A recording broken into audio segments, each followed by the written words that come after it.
Welcome back, everybody, to the Daily Cooking Show, to the Daily Cooking Stream. I hope you've all been having a beautiful Sunday. If you're watching this live, it is March 31st, 5 p.m. EDT. Today is the one and only trans day, well, not only, there's quite a few of them actually, one and only trans day of visibility. And guess what? I am visible on your screen at home. I think so, at least. You should be able to see me. Guys, this is one of the queerest cooking communities anywhere.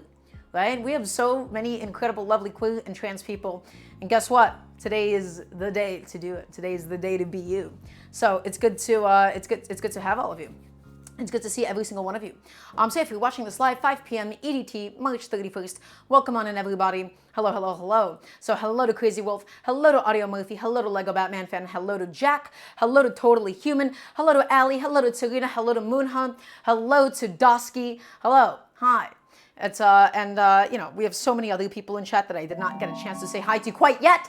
Dosky kicking it off with 10 gifted subs as well. Deku Star 95 with the Prime sub as well. We're opening off with the hype train. You guys are incredible. Dosky, thank you so much. You're such a sweetheart.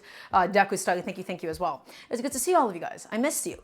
Last stream we did was on Friday, and so I'm pretty excited about today. So we'll talk about what we're doing in just a second. Okay. So, let's talk about what we're doing today. So guys, today I am choosing a little bit more of a festive dish, for me at least, a little bit more of a celebratory dish. We're going to be doing some chicken chipotle quesadillas. The reason why I wanted this was because for some of my cooking students, I was planning at some point doing some quesadillas for them, and then I thought about having some quesadillas at home, and I wanted to test it out timing-wise and effort-wise, and seeing how realistic it would be to do. Yeah, I love making quesadillas. Unfortunately, I have to use some store-bought flour tortillas, which aren't amazing. They're filled with a bunch of different preservatives.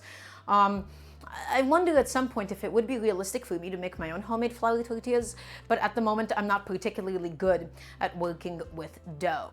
So we're going to be having to use the store-bought ones. But guys, we're going to be doing everything from scratch today. So that means that we will be starting off with a whole chicken. As you guys may know, as all of you may know, I don't like showing you the whole. Let's not do the whole first. Let's do the other side. As you guys may know, I almost exclusively buy whole chickens. I don't buy chicken thighs. I don't buy chicken breasts. I just buy whole chickens.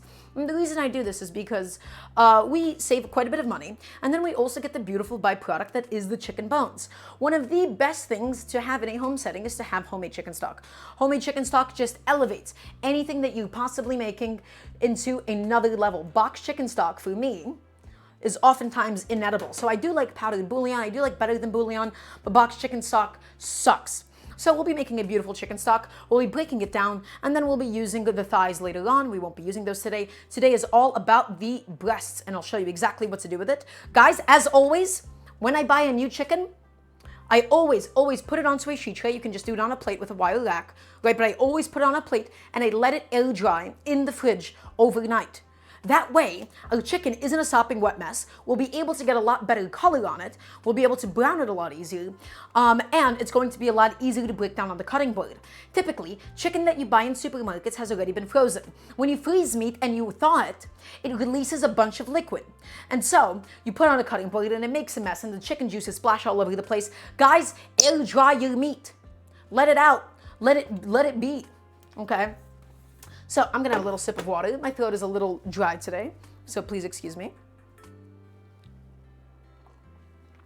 So that's the chicken component. Alongside the chicken, we're going to be doing two things. We're going to be doing a really beautiful, like, seasoned Mexican-inspired rice. And then we'll also be doing a jalapeno crema.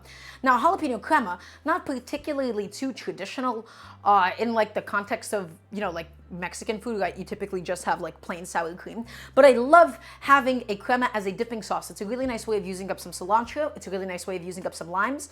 So let's just show you some of the produce that we have for that. So guys, here are some limes. Some of it is going to go towards the rice. Some of it is going to go towards the crema. I have here some serranos. And I have here some jalapenos. So they have a really nice vegetal quality to them. And then for the seasoned rice, we're going to be building a sofrito. A sofrito is an aromatic base that then becomes the base of different kinds of stocks and soups, similar to a French mirepoix. I'm going to be doing a bit more of a Latin American one today by using some bell pepper, and I'll also be using some Mr. tomatoes as well, and we'll be doing them the classic char method, the Daramgar char method, of course. I have some onions and some garlic, because you guys, you can't do cooking without onions and garlic. We're gonna have some onions in the rice, and we're going to have garlic in both the rice and the crema itself. Okay, beautiful. Now, I have here, guys, some canned chipotles in adobo sauce. For a lot of parts of this country, you can't really get dried chipotles. Chipotles are chilies that have been specifically dried and smoked.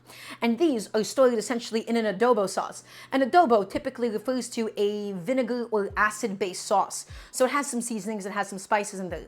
I love cooking with chipotles. I think more people should be cooking with chipotles. This is how you would find chipotles in the majority of the United States. More and more people should be working with chipotles. Chipotles are beautiful. Chipotles have this incredible, incredible smoky quality that just gives everything so much oomph. And so the chipotles packed in adobo are really, really delicious. And so I do love these things. I think this is an ingredient that everybody, especially white people like myself, should get a little bit more comfortable with using. Can I please get a yes, chef, from everybody watching? Also, hello to Patricia. Okay, we have some oregano, we have some powdered chicken bouillon. Guys, one of my favorite things to do lately is to combine powdered chicken bouillon with homemade chicken stock, and that way we get a lot of the oomph that you would expect from a lot of sort of American Mexican cooking, which uses a lot of powdered chicken bouillon, but it still has a little bit more depth because of the homemade chicken broth. Did I try Coca-Cola chicken? I don't typically cook with sweets, but I do know Coca-Cola chicken, right? It's Filipino, I believe. Definitely like something like that. Okay, and then, guys, of course, you cannot have Mexican cooking without the cilantro. So we're going to have plenty of cilantro. Also, Patricio, who were you before? I'm not entirely sure who you are. We have all of the cilantro, guys. The cilantro is going to go into the crema. It's going to be a garnish. You cannot do Mexican food without cilantro. If you have the soap gene, you can replace it with culantro. You can also replace it with parsley. But cilantro is a core flavor, and I'll show you and walk you through exactly how to do it. So, guys, here is what us, together, this is what we need to collectively get done. Oh, you were Kitsune? So, hi, Patricia. It's lovely to see you. So, we're going to have to break down the chicken. We're going to make a chicken stock. We're going to dry brine the chicken. We're going to make the sofrito for the rice. We're going to be washing the rice as well. We're going to be grating the cheese, making the filling for the quesadillas, making the jalapeno serrano crema. We have a lot to get done today. And before we begin, guys, really, really quickly, if you would like to support the cooking show, if you would like to support the streams, you can type in !Patreon in the chat. I would love to be able to do this full time. You can also just scroll down and go into the About section. I want to be able to do this full time. I want to keep the show public and free for everybody to watch. I've disabled all ads. I can't really disable the original ads. I don't want to take sponsorships. So I would like to be able to continue to have this beamed directly into your monitors. And so, is everybody ready to begin? I want to hear a nice collective yes, chef, from everybody watching. If you're ready and anxious and eager to get started, I am going to, for the breaking down of the chicken, I'm going to tie up my hair just a little bit. I wish I had some lip balm. My lips are a little dry today. So, I apologize if I look weird as a result. Okay, guys, and we're going to go ahead and get started with the process of breaking down the chicken. Again, is this something that is essential for everybody to do at home? No, not particularly, but I do find that buying whole chickens, it's typically a little bit more economical. Guys, I spent on that is a small whole chicken, I spent about $7. And out of that whole chicken, I'm gonna get 2 breasts, 2 beautiful thighs, 2 beautiful legs, 2 beautiful wings, and then of course all the chicken bones with which we get to make that stock. $7 to $8 is what I spent on that chicken, instead of just buying a pack of wet, slimy, already, cut up chicken breasts. And also the beauty of breaking down a whole chicken yourself is you actually get to choose how to break it down. A lot of times you try to buy a whole broken down chicken at a grocery store, what they do the laziest approach possible. They take this, I forgot what the knife is called, the big knife that's used in a lot of commercial butcheries. They take the whole chicken and they just split it right through the bone. And it's filled with a bunch of little bone fragments, and then the breast is bone on. The beauty of breaking down a chicken yourself is you can decide, hey, do I want a breast bone in? Can I debone these legs myself? How do I actually want to cut this up for today? Okay, so that is one really, really huge benefit. So guys, I have here a fairly ancient onion. As you can tell, it's pretty nasty and it's pretty gnarly. And I want to go ahead and just break this down a little bit, and I want to get it into my stock pot for today. So all I'm going to do, I'm going to go ahead and grab my gyuto. Chef, what is better, breast or thighs? Jack, they're different. A breast is very delicate in flavor. It's very lean, it's very tender. Thighs are very juicy, very fatty. So they're not better or worse than each other. They're just different. And I like them in different contexts. For a quesadilla today, for instance, I'm not looking for a really rich, I'm not looking for like a super rich, super fatty chicken thigh because we have a lot of cheese. And so I want the delicate texture of a chicken breast. Okay, but it'll also be fine if you want the chicken thigh. So guys, I'm just trimming up this onion. Again, this onion sucks. This onion is old. We don't want him, but we are going to use him anyways. This is a very nice way of using up alliums that have like started to like really sprout. As you can tell, it's starting to sprout because like this inner part is getting quite a bit green. Okay. So I'm just going to go ahead and clean this bad boy up.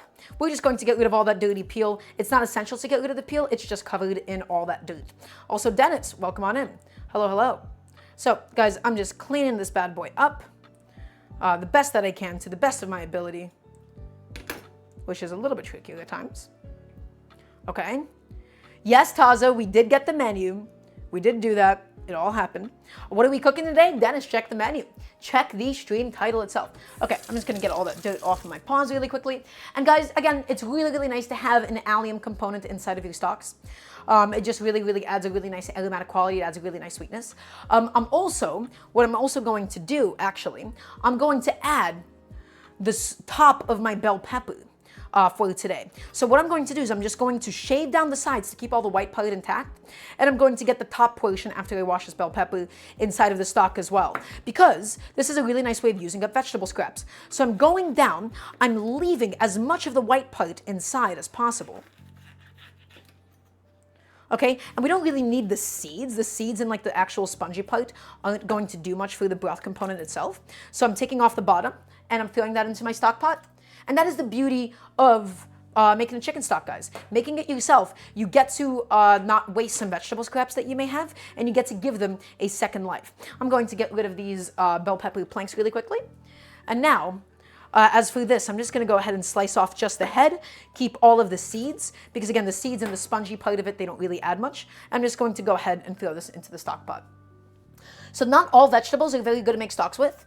Bell peppers aren't necessarily ideal, but it's fine. Can the white part be used for anything? Not particularly, Jack. At least not to my understanding. The white part is just kind of spongy and bland, and it's not very interesting. So guys, I like to also not overdo my stocks, so I never season them, I never really spice them or anything. I keep them on paper, just super, super, super simple, okay? Because I want them to be nice and versatile. So the other components that I want is going to be a couple of bay leaves for really nice herbaceous quality. And again, use just the kinds of things that you have at home. Okay, you don't have to go crazy. You can just do a good chicken stock. I think the two essential parts are the chicken and the onion. You get a chicken, you get an onion, and then you will have a delicious chicken stock. But I like mine with a little bit of bay leaf. The white parts and the seeds on a regular bell pepper, they're not spicy. They don't have any flavor whatsoever. So guys, bay leaves going inside as well. And now let's go ahead and do a couple of cloves of garlic. And we don't want too much garlic. I find that in the past I've over-extracted garlic when I was, cooking with it in a stock. So we're only going to do 1 to 2 cloves maximum. Okay? And I'm using my Instant Pot for this because it does save us a lot of time. Annie, thank you so much for the sub. And Shadowed Expert asks me, do I roast the bones? So that's a really good question, Shadowed Expert. And I'm going to explain to you why I personally don't. First of all, roasting the bones, is it essential for your stock? No. Roasting the bones makes it a little bit more meaty, and it gives it some of those like really deep roasted notes. So it's not essential for making a stock. It's not better and it's not worse. It's just different. The thing is with me, with the way that I like to cook at home, I like to constantly be making a lot of stocks, and roasting the bones creates additional dishes and it takes up additional time. I don't particularly want to be putting in that much effort for a staple chicken stock that I use for a lot of different things. So if you want some of that roasted flavor in a specific dish, I would say go for it. In my case, I do not feel like it is particularly needed, especially for a lot of soups. If you were to get like a sipping broth, right? Then that's like totally fine. But because this broth is going to be used in some rice, some of that roasted flavor could easily get lost with those other components, and it could just end up being a waste of time. So you can roast the bones, just 500 degree oven, 450 degree oven, coat your bones in a bunch of oil and then let them go in there for like maybe 10 minutes or so, if you'd really, really like to. But again, I just don't find it particularly necessary. And so guys, again, not overdoing it with the garlic, just 2 cloves. You can easily over-extract the garlic. We smashed it to go ahead and peel off the skins. And as always, if you have any cooking questions whatsoever, I'm here to teach you how to cook. It's a little hot in here again. I like having my room be nice and cool when I do my cooking streams because I have all these studio lights on me. Okay? And that's my garlic clove going inside. And guys, let us begin the breaking down, the destruction, the chicken destruction. All right. So I'm just getting my station nice and ready to go. We're not going to need Mr. Bench Scraper, so I'm going to go ahead and just set him aside behind me. And now let's go ahead and glove up. Do you have to use gloves if you're handling raw meat? No, it just makes your life significantly easier. So nitrile gloves, black small nitrile gloves. I love nitrile as a material specifically because I feel like it bonds to your hands the best and it doesn't leave much film and it doesn't leave much odor. So I don't like latex gloves. I do like nitrile ones. Gloves up, ready to go, guys. Bah, bah. Are the knives sharp? Not yet. I'm going to try to sharpen them this Tuesday before I go to work. I'll try to drop them off somewhere. Okay, guys, and here we have Mr. Whole Chicken. He has been air drying. So I want you all to take a look. Everybody tap in. I want you to look at the chicken. Do you see how the skin is almost see-through, that you can see the meat under it? Do you see especially this portion right here and this portion? That's a good indication that we have properly air dried the chicken in the fridge. We've properly air chilled it. And the reason why we did that again is so that it's a lot easier to work with on the cutting board. Chat, I have a question. How many times have you bought meat from the supermarket, taken it out of the package, immediately put it on the cutting board, and it's sopping wet? And then your cutting board is wet, and your knife is wet, and your hands are wet, and the meat itself is wet. How many of you has that happened to? Please, hit me. Go ahead.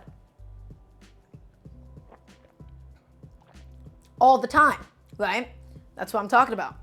And so, all that I do, we don't just pat it dry with paper towels. We let it properly air dry in the fridge. It becomes a lot easier for us to actually handle. Okay, because it's not going to spill all over the cutting board. And so, I'm going to go ahead and take my properly air chilled chicken. This is a small, fairly young chicken I have here. I surely did, Jack. Thank you for asking. Okay, and so guys, all that I'm going to do is we're going to go ahead and start breaking this bad boy down. I firmly believe that everybody should get into the habit of making their own chicken stocks and breaking down a whole chicken. Do not be intimidated. I will show you. I will teach you the ways. I will show you the light. How much should a chicken cost there? I mean, my area is a little bit cheaper than others. This was a small chicken. It's not organic. I got this from a halal butcher shop, and the chicken itself cost me about $9, $8, between $7 and $9 if I remember correctly. Okay, and so it depends. If you're buying an organic chicken, it's going to cost 3 times as much. If you're buying a heritage breed, it's going to be really, really expensive. If you're buying something that's like, you know, grass-fed and air-chilled is the designation, it costs so much. Chef, what can I make with lots of milk? Asks Moonha. I'm tidying my food stock and using the things that are too much in number. Make cheese, Moonha. Remember my paneer stream? Remember my queso fresco? Make some cheese with all of that excess milk. That's what I love doing with it. Or make a bechamel. Okay, sorry guys. Is everybody paying attention? I want to hear another yes, chef. So, here's how we break down a whole chicken, guys. We're going to start off today by doing the wings. So we flip it breast side down, back side up. Here's the wings, here's the shoulder of the wing, going into the actual backbone of the chicken itself. And now all we do with a nice sharp knife so that we can easily penetrate the skin, we're making an incision. So you see this bulge? You see this bulge with the meat, guys? Look at the shoulder. Think about your own shoulder. The anatomy is not all that different. You're basically a little chicken too. We're going to go ahead and make an incision along that shoulder. And then once we make that incision all the way around, we can really, really easily pop out the wing, go inside, and then easily carve out Mr. Wing. Beautiful.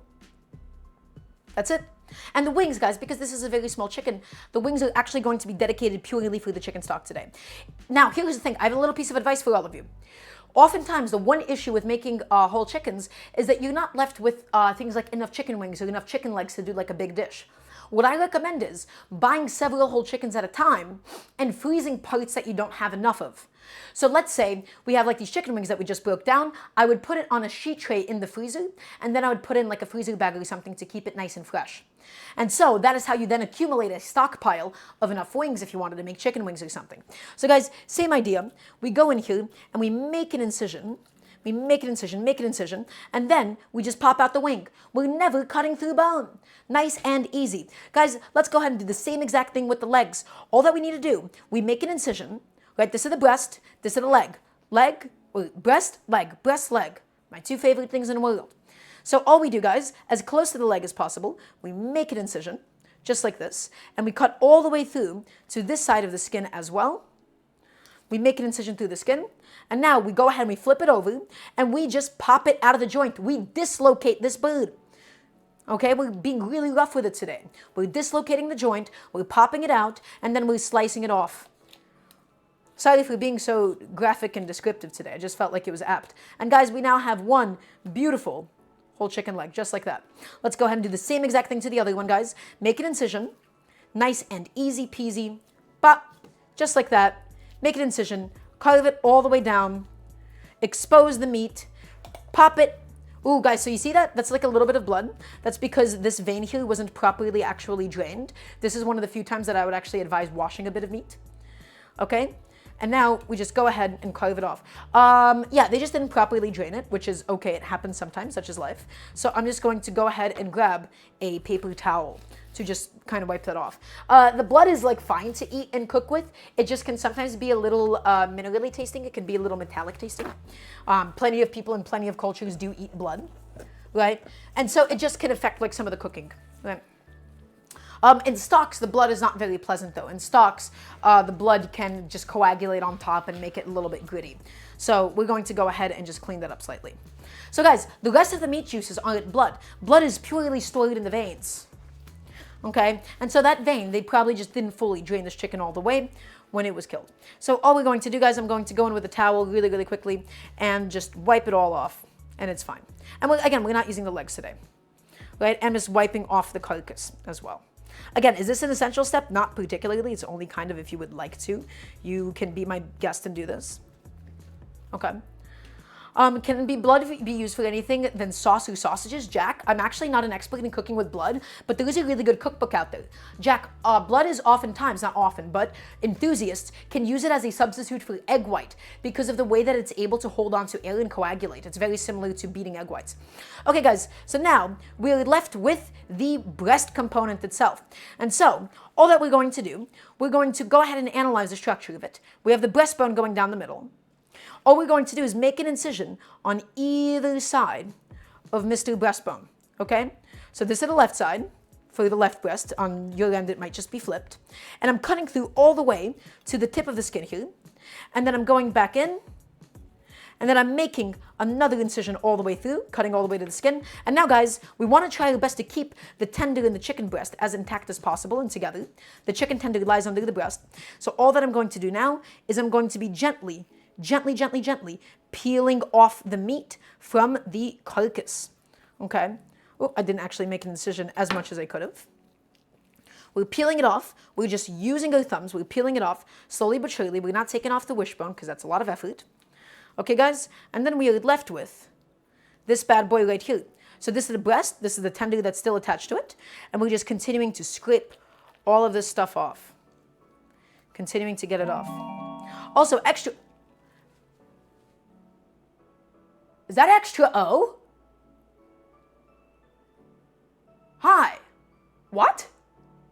Hello. It's amazing to see you. What? It's been so long. Okay, context really quickly. This was one of my closer friends in Smash that I haven't spoken to in a very long time because you've not been on Twitter. Hi, it's amazing to see you. I hope you're doing really, really well. Okay, so guys, we now have the breast here. All that we are going to now do is we're just going to make another little teeny tiny incision and we're going to go ahead and peel this off. Hi, so one breast has now been officially carved off and now we're going to do the same exact thing to the other side. So let's go ahead and make a little incision. Welcome. Is this your first time joining for a cooking stream? I don't know if I've seen it before on these. Yeah. Okay, guys, so one incision down here, and then we're going to do another incision all the way down, and we're going to go through the skin. Beautiful. And now, once again, we're using our thumb, and we're peeling off the chicken tender. It is a lot cooler than smash. I'm inclined to agree. Well, welcome to the cooking show. I teach everybody here how to cook at home, and I want you to see how well-behaved everybody is. Is everybody paying attention? I want to hear a nice, resounding yes, chef, from everybody watching, and I want everybody to greet extra, oh, please and thank you. So, look at that. Beautiful. Perfect. That's exactly what I wanted to see. So guys, peeling off the breast, almost done. And now we're going to go ahead and just go back on in and just cut the chicken all the way through. I didn't actually peel it off as much as I could have. Couple more. Beautiful. And now let's slice this bad boy off. There we go. So guys, guess what we are now left with? We are left with this. This is the treasure. This is the hidden treasure. That's what happened in Indiana Jones, right? Where it's like, oh, the real treasure was like the old, ugly-looking cup that wasn't shiny gold. This is the treasure. This is how we're going to get a really, really beautiful, delicious chicken stock. We have the neck, we have the breastplate, we have the backbone, and all that I'm going to do, so that it's a lot easier to go ahead and throw this into the pot, I'm going to make an incision down here, and then I'm going to just twist off a chunk of the backbone. Okay, I'm not going to use my knife for this. We're basically just splitting up the spine. I know that's a little bit grotesque, so I do apologize for that description. Well, not really. I'm not that sorry about it. Okay, and there's like a little ball of fat here that I do want to get rid of so that my chicken stock isn't too greasy today. Okay, guys, so neck, backbone, we're going to go ahead and throw that into my lovely pressure cooker pot that's ready to go. So let's do a little recap session. Why are we doing this? Why are we breaking down a whole chicken? We're breaking down a whole chicken because that is how we get all the parts that we need for a lovely chicken stock. So inside of this pot is actually still missing my wings. So I'm going to just go ahead and throw those in really quickly. But guys, I have some bay leaves for the aromatic herbaceous quality. I have some onions for the aromatic allium quality. I have some garlic in there for some pungency. I have some vegetable scraps, specifically bell pepper scraps. And now I'm also throwing in my chicken wings because the chicken wings are full of a lot of cartilage, a lot of connective tissue that's going to break down to gelatin and give us a nice delicious stock. So all of that has now been filled. Everybody, the way to really get into the habit, let's say that you have a job. Let's say that you're working. Let's say that you don't have a lot of time in a day. The way that you get into the habit of making homemade chicken stocks in a realistic home setting is by using a pressure cooker pot. In 50 minutes, in high pressure, that pressure cooker pot is going to go ahead and transform this into a really beautiful, simple chicken stock. We're not doing a boil and drain. We're not roasting the bones. We're not doing anything crazy. Is this the world's best chicken stock? No, but I consider it the ideal home chicken stock. So I'm going to go ahead and take this pressure cooker pot. Guys, you're not a ramen shop, okay? I'm going to talk to you about why in a second. We're going to talk about the difference in commercial scale and facilities versus what it means to actually cook at home in just a second. So I'm going to set this onto high pressure for 50 minutes, and we're going to just let that go now. Okay, so everybody, I want you all to listen. I want you all to tap in. I want to make sure that you're all paying attention. Can I please get a yes, chef?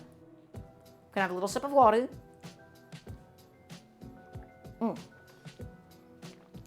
Okay, beautiful. Listen, you're not a restaurant. You do not have the luxury of, on an average working night, aside from a novelty, if the goal is to get food into your stomach that tastes delicious, you do not have the ability to make a 9-hour collagen-rich chicken stock where you're skimming off the scum from the top, tossing it away, straining out the stock, and spending an entire day on it. You are not a restaurant at home. If you want to do that as a novelty, be my guest. But my goal is to teach you what it means to cook at home in a way that is functional. Functionalism first and foremost. And so what that is for me is we're not roasting the bones. We're not bringing it to a boil and then getting rid of all the scummy water.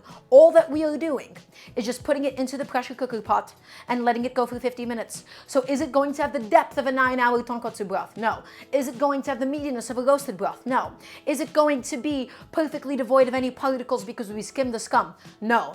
Is it going to still be delicious for what we need it for? Absolutely. Pick your battles. When you're cooking at home, you have to be picking your battles.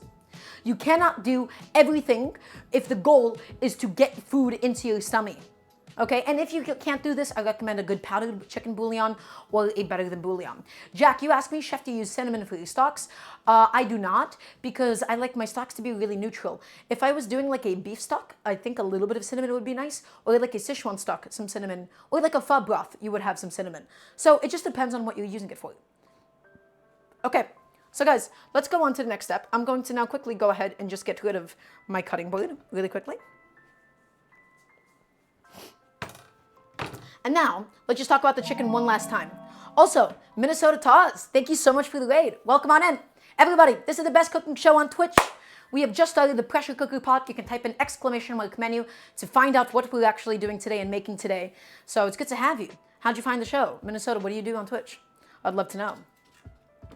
So guys, here's my broken down chicken pieces. Here's my legs and my breasts. And now I'm just going to go ahead and grab a nice little thing of salt, and we're going to dry brine this. We're not going to be dry brining the legs, we're only going to be using the breasts for my quesadilla today. Okay, so let's talk about this for a little second. Let's talk about what we're doing and why we're doing. You host the second favorite cooking show on Twitch. Well, it's lovely to have you. I think I've seen one of your things actually. That's right. So guys, here's my legs. The legs we're going to be using for something else later on. Dosky, thank you so much for the gifted sub. Here's my two breasts with the chicken tender attached. The chicken tender attached to it so that we can just evenly cook it all together. We're going to be doing a little something called dry brining.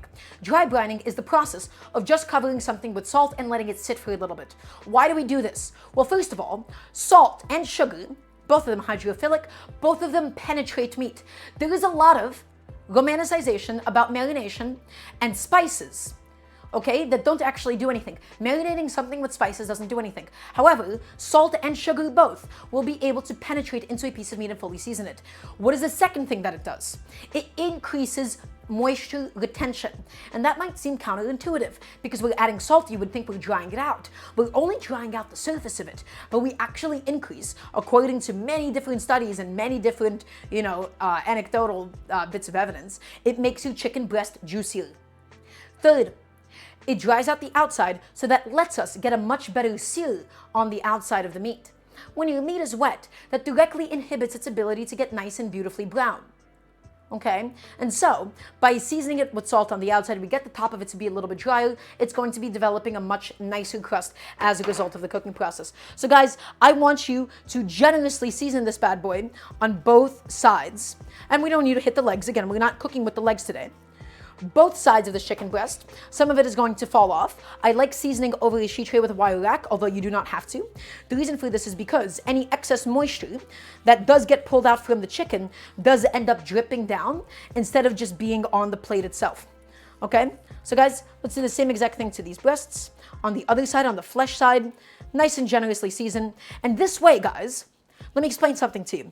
If you were to just season the outside of the meat and immediately cook it, it would be delicious. But the outside is seasoned and the inside of it is actually bland. The inside of it has not been properly salted. By salting it like this in advance, you're letting that salt penetrate, and thus the outside will be just as seasoned as the inside, and the outside crust doesn't have to overcompensate for it. So guys, I'm gonna go ahead and throw this into the fridge. You can do this, I wanna say at least an hour or two beforehand. I'm kind of pushing it a little bit by only doing this an hour beforehand. I would do this 4 to 8 hours in advance. I wouldn't go past that point because then it does start to get almost like a beef jerky consistency. So Jack, you asked me what's the difference between long grain white rice and a short grain for risotto. Short grain white rice, it has a different type of starch, something with amylopectins, and it also keeps its shape a little bit better. Long grain white rice kind of turns mushy when you stir it. Short grain white rice tends to hold up a lot better to a lot of stirring and a lot of agitation without losing its texture, and that has to do with the different kinds of starches. So guys, really quickly, I'm going to wash off my cutting board. Remember, as always, when you cook at home, you want to make sure that you have a nice empty dishwasher before you begin.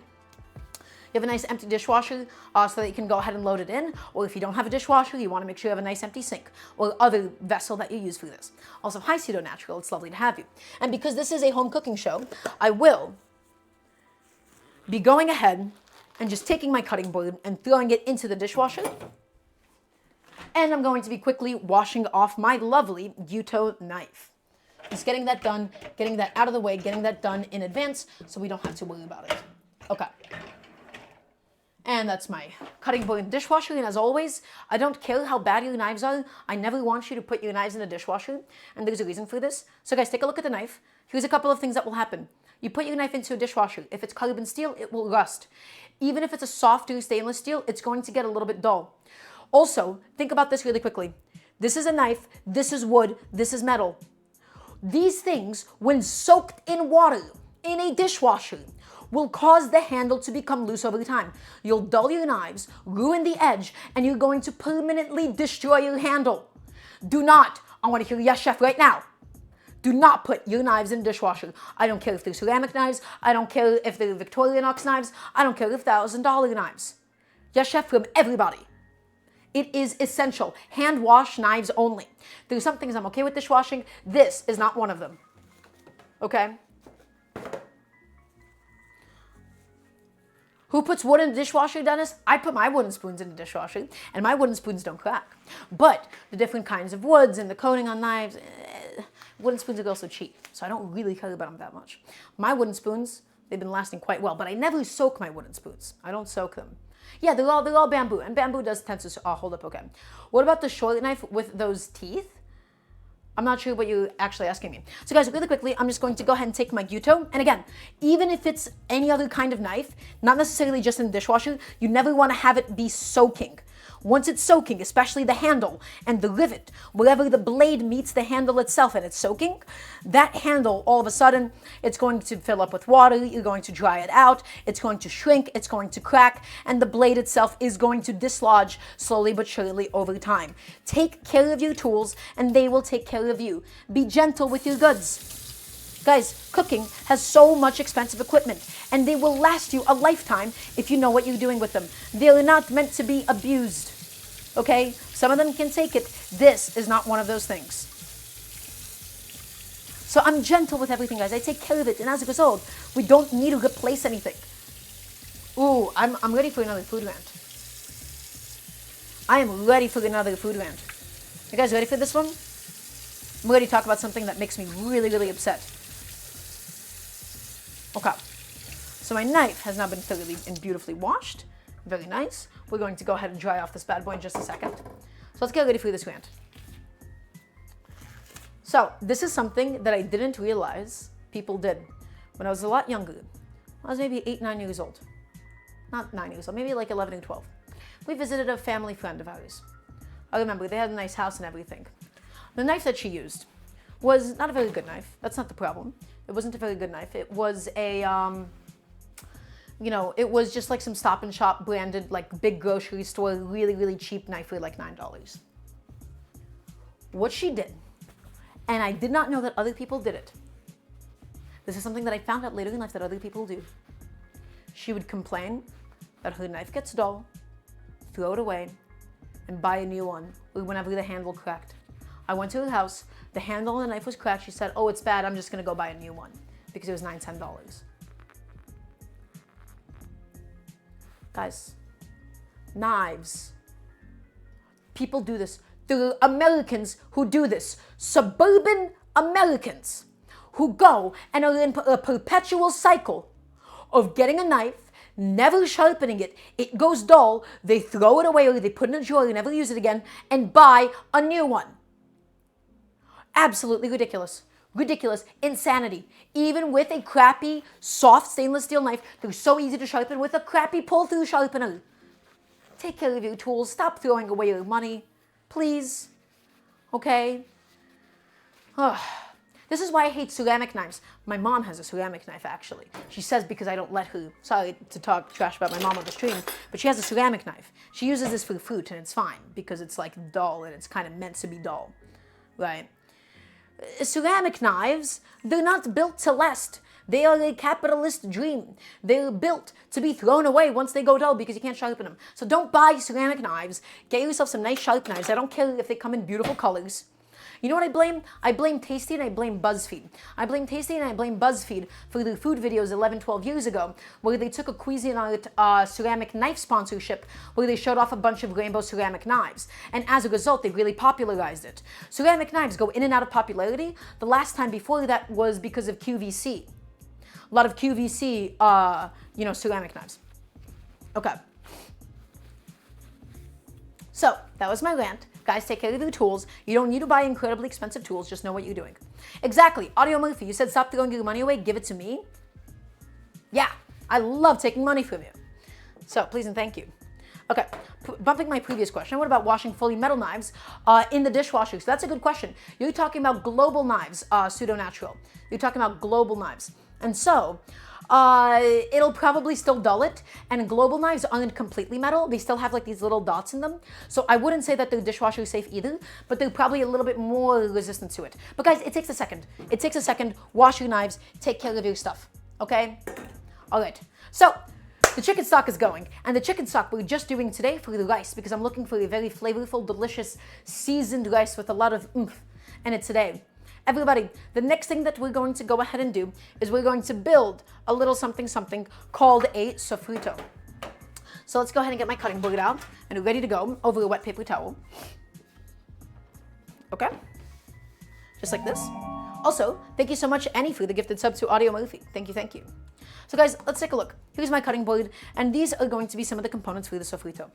So let's talk about aromatic bases. In a lot of different cultures, and a lot of different cuisines, there is this idea of a trinity. There is this idea of an aromatic base that is sort of used to build up the context of that cuisine. Zalgothic, I do it so my cutting board doesn't slide around. The wetness makes the moisture of it, actually makes it adhere to the bottom of it. What's the difference between a ceramic sharpening rod and a steel one? Dennis, not my expertise. I actually wouldn't be able to answer that. Okay, so let's talk about this really quickly. In French cooking, you have the mirepoix, carrots, onions, celery. In Cajun Creole cooking, you have the Louisiana Trinity. You have the Cajun Creole Trinity, which is bell peppers, onions, and celery. For the beginner chef, would you give them a cheaper or more expensive and better knife? I would give them a soft stainless steel Victorinox, something with just like a decent quality stainless steel, and something that you can easily sharpen. Nicopi, you ask, how do you cut an onion without shedding tears? Sharp knife. Sharp knife and you don't crush anything. Also, hi, Natalie. Okay, so everybody, this is the aromatic base that I'm going to be using for today. This is an aromatic base that is used in a lot of Latin American cooking called a sofrito. And a sofrito depends from country to country. Dominicans do it differently, Puerto Ricans do it differently, Mexicans do it differently. Everybody does it a little bit differently. I am doing mine today using some spicy chilies for the heat, some bell peppers for that vegetal quality, some tomatoes, as well as some onion and some garlic and some cilantro. So that is going to be the aromatic base that is then going to go ahead and flavor my rice. There is no very hard rule for this, just in my mind, celery makes something quite French, either Cajun Creole or French. Carrots make it quite French. Bell peppers make this a little bit more Latin American or Cajun Creole. The tomatoes definitely make it like a Latin American base, right? And the spicy chilies as well. So let's go ahead and start building the sofrito, and we have to think about what we actually need for it. The first thing that we're going to do, guys, is I'm going to start heating up my broiler. This is a technique that I picked up from doing a lot of different Mexican cooking, as you guys may know. I love charring my vegetables. I adore charring my vegetables. And so what we're going to do is we're going to put these tomatoes under the broiler, we're going to blacken the skin, and then we're going to be blending it down. And you might be asking me, oh, Daramgar, why would we be charring and burning our tomatoes? And I'm going to talk about why. In a lot of Mexican cooking, and today is not necessarily super authentic Mexican food, I'm doing pretty much white people Mexican food, like quesadillas and serrano crema and the seasoned rice. In a lot of Mexican food, one of the most essential and overlooked flavors is the idea of the smoky flavor. A lot of really, really bad white suburban Mexican food in the United States doesn't have that smokiness. It doesn't have that smokiness, it doesn't have that char. In Mexican cooking, the comal is a heart of a kitchen. It is just this big flat sheet of metal that they go ahead and they char a bunch of different vegetables on, and that's how you make salsas and all these other kinds of things. So I'm taking this inspiration from a lot of really traditional Mexican cooking. And what we're going to be doing is we're going to be putting the tomatoes under the broiler. We put them under the broiler, we blacken the skin, and then we're going to be blending them down into a really, really lovely sofrito for today. So guys, I'm going to be putting a lot of effort into today's sofrito. This is going to be the epitome of a try-hard sofrito. I have a sheet tray lined with some foil. For those of you that might be uninitiated, I feel like a lot of people don't know what a broiler does. When I was learning how to cook in a lot of home cooking, not a lot of people actually do make use of the broiler in the oven. The broiler is your top heating element, for those of you that do not know, that gets super, super hot. And the beauty of it is it's able to get a lot of color on something really quickly without overcooking it. Okay, so it's a very nice, hot, quick heating element. So guys, all I'm going to do is I'm going to take Mr. Tomato 1 and I'm going to take Mr. Tomato 2. We slice it in half so it lays flat, and then we expose the woody, fibrous core. And now we go ahead and we make a little incision. Jack, I didn't get a chance to look at it yet because I was really busy the last few days.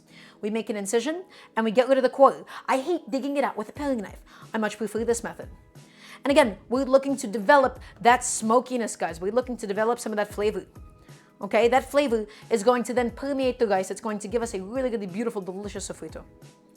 Does everybody understand? Can I please get a yes, chef? Okay, tomatoes going on. And in fact, I'm also going to do one of my little bell peppers for the sofrito. Speaking of Mexican cooking, what rice should I use for paella? Well, that's Spanish cooking, right? Not Mexican cooking, as you may know. What rice should you use? I forgot the variant of rice that's used for the paella. And I don't do paellas at home because I find them quite technical. I never really considered it a home food, so I've never made a paella like that, so I wouldn't know. There is a specific type of rice, bomba rice. That's the one. Chef, does the broiler's heat in proximity to the source prevent it from cooking the entire thing? It does. Typically, you want a little bit of space under it so that it's able to heat up the air, and I like slightly preheating the broiler so the top of it is hot and not just the fires that come from above. Guys, I'm going to just go ahead and throw in one of these bell peppers. The rest of it is going to be sauteed. This is the stuff that's going to get blended. And then I'm also going to be throwing in one serrano, seeds and all. Okay? One serrano, and then I'm just going to take it and I'm going to slice it in half so once again, it lays nice and flat. Okay, does anybody have any cooking questions for me? So, this is the stuff that's going to get charred for my sofrito. This isn't a very traditional way of doing this. I take a lot of inspiration from a lot of different salsas. And what you would do is you would char the components for the salsa, and then you would put it under the broiler, and then just go crazy.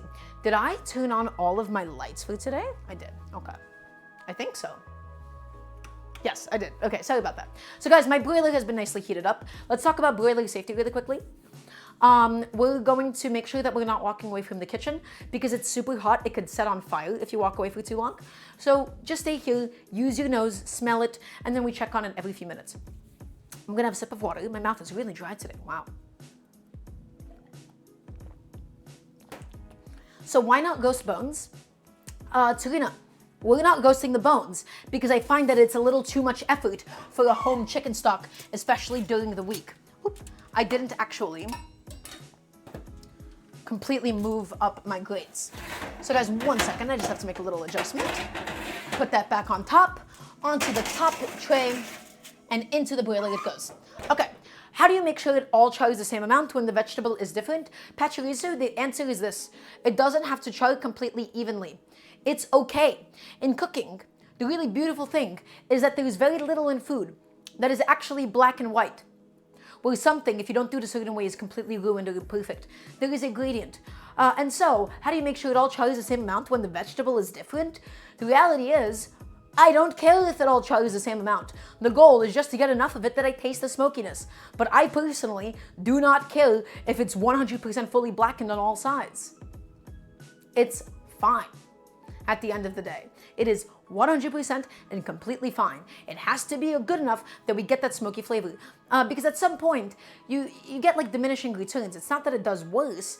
It is just that you can't really tell the difference between a 90% smoked tomato, like a charred tomato, and a 90 and 100% one. So just check, right? Just check it, and then once it looks properly blackened enough on the outside, it'll be perfect. Okay, so guys, we're starting to build the sofrito itself. We currently have some of the vegetables under the broiler to get them some color. We have the chicken stock going through the rice today. Let's go ahead and get some of the other components that we need for today's sofrito. And so what we're looking for is this really delicious aromatic paste that is then going to season and flavor the rest of the rice. Because we're not making plain, boring white rice today. We're going to give it a lot of effort. We're going to give it a lot of love. Because today is a Sunday. Today's a Sunday. Let's go a little crazy with it. Okay, so guys, let's go ahead and begin prepping the rest of what we need to go ahead and get done for today. So we already have these bell peppers going, and all that we're going to do, guys, we're going to be properly dicing up these bad boys. So I'm going to go ahead and glove on up to make my life a little bit easier here. Chef, what is a good cheap protein source for somebody that has not so much money? Jack, beans. Beans is the universal protein source of the people, right? That is the one that everybody talks about. Gotta have those beans. So guys, really quickly, here's all that we're going to do. We're going to go ahead and take the bell pepper, and we're going to be slicing it once we have it in planks. These are called planks, and now we're going to get batons. So nice, thin, straight sticks. I'm looking for thin sticks. The idea isn't for us to bite into a chunk of bell pepper in this rice. My idea isn't to have chunks of bell pepper. I want the bell pepper to almost dissolve with how soft it's going to get and flavor the rest of the rice. I want it to almost become a sauce for the rice itself. And so there's a reason why I'm not blending this. Guys, blenders, they do a pretty good job of crushing something and processing something and getting it nice and smooth, but they don't do a good job of not crushing it. The problem with sort of using a blender for this process, or a food processor, is the fact that because the blades are so much more dull than a nice knife, you get a bunch of wet vegetables. I call it destructive prep. When it's wet, it releases a lot of water, and it's going to be a lot more difficult for us to get any significant color built up on it. So by using a knife and being a lot more gentle and making sure we're not slicing these too far ahead of time, we get a much more intact vegetable, small enough that it's still going to dissolve, but treated with enough care that it's going to still be able to properly get some color in the pan. We're not just looking to soften the vegetable, we're looking to properly and beautifully saute this bad boy. Does everybody understand? Can I please get a yes, chef? Please and thank you from everybody watching. Also, I do need to set a pot of water to quickly come to a boil. So really quickly, just bear with me, guys. I neglected to do so, and I'm going to show you why we're doing that later on. You'll see what we need it for. Let's get rid of that really quickly. Okay. So sorry guys, I apologize for the interruption. It's just gonna be 1 second. Just gonna fill this up with water. And we're going to do one of my favorite new techniques lately. And you'll see exactly what this is gonna be for you. Okay. And I'm gonna get this pot of water up to a boil. Lovely. Okay guys, let's actually go ahead and check out the tomatoes. We will be blanching. Does anybody know what we will be blanching today actually? Can anybody guess? For the serrano crema and for the rice, what is the ingredient that we will be blanching? So guys, let's go ahead and look at the tomatoes. Let's look at the bell pepper. The chilies are getting nicely and beautifully charred. The tomatoes, they do need a little bit of extra time. What we can actually also just do is we could just take out the bell pepper. We're not blending it immediately. This stuff is gonna get blended because we're already blackening it. This is going to be made into a sauce almost. I'm going to just go ahead and just take the chilies out so that we don't get them so charred, because chilies, they get really, really bitter, really, really unpleasantly so. And I just want to push those, ooh, and that smell of the charred serrano, guys. Oh man, that smell is sometimes brutal. It really, really hits your nose. Okay. And I'm just going to go ahead and pick that up with my hands for some reason, instead of just, I don't know, being a normal person and using some tongs instead, which would make my life significantly easier. And I'm just going to have that cool down in my blender cup, and I'm going to take this bad boy and put it back under the boiler. It's not going to be the chicken jack, it's going to be the cilantro. And I'll show you and talk to you about exactly why we're going to be doing that today. Okay guys, back under the boiler it goes, and we're again looking to really, really thoroughly, properly blacken up those tomatoes. So let's head back here. Let's head back to the bell peppers, and we're going to go ahead and continue to slice this up. Does anybody have any cooking questions for me? As always, I appreciate every single one of you for being here. We stream every Wednesday, every Friday, every single Sunday, unless otherwise noted. If you haven't joined my community Discord, you should do so. !Discord if you want to interact. If you would like to support the show and help keep this free for everybody to watch, I would love to be able to do this full time one day. Just type in !Patreon. Okay guys, so now that we have this bundle of sticks, this bundle of batons, we're going to go ahead and take it, and we're going to get a lovely fine dice on this bad boy. Okay, fine dice, stack it up nice and even, and again, I want these bell peppers to effectively melt in. So take it and we just chop it up, we slice it up, we get these little teeny tiny cubes. It doesn't have to be perfect, by the way. Not necessarily, just get it done, get it processed. Okay? That's that amount. Let's go ahead and just move that aside. This guy's a little bit longer than the other, so I'm just going to reposition him slightly. And we're just going through all the bell peppers, guys. Nice and easy, nice and simple. Don't overthink this too much. Just again, we're looking for a fairly fine dice here. Small to fine dice. Doesn't have to be paper thin, but just small enough that we can get a proper softening of my lovely little vegetables for today. Okay, beautiful. At what age did I get into cooking and what was the catalyst? So really good question on Nameless. I got into cooking around the age of 7 or 8. And the reason for this was because when I was younger, I used to watch a lot of Food Network. And by a lot, I mean it was the only thing that I watched. I exclusively watched SpongeBob and Nickelodeon. I refused to watch any other cartoon, and I watched SpongeBob and the Food Network. And so, growing up in a Russian household, I started to get sick of eating Russian food all the time, and I have a newfound appreciation for Russian food later in life now, that I'm 21 years old. But as a kid, I hated Russian food. I was so ridiculously sick of it. And so, I started learning how to cook out of spite because I got annoyed with the way that my mom and my grandma cooked. Chef, have you ever cooked with wild rice? I did once. I don't actually have wild rice in my supermarkets nearby, so I don't really cook with it. I do love diners, drive-ins, and dives. One of my favorite guilty pleasures is Guy Fieri, just in general. You really can't go wrong with Guy Fieri. There is something very pure about him, and as useless as so much of his content may be, it is my go-to thing on planes and hotels to turn on the Food Network and watch the 30 millionth episode of Diners, Drive-Ins, and Dives. Bow, now, bow, bow. And then like the sign, the whoop-a-pa-pa of him hitting the sign. Okay.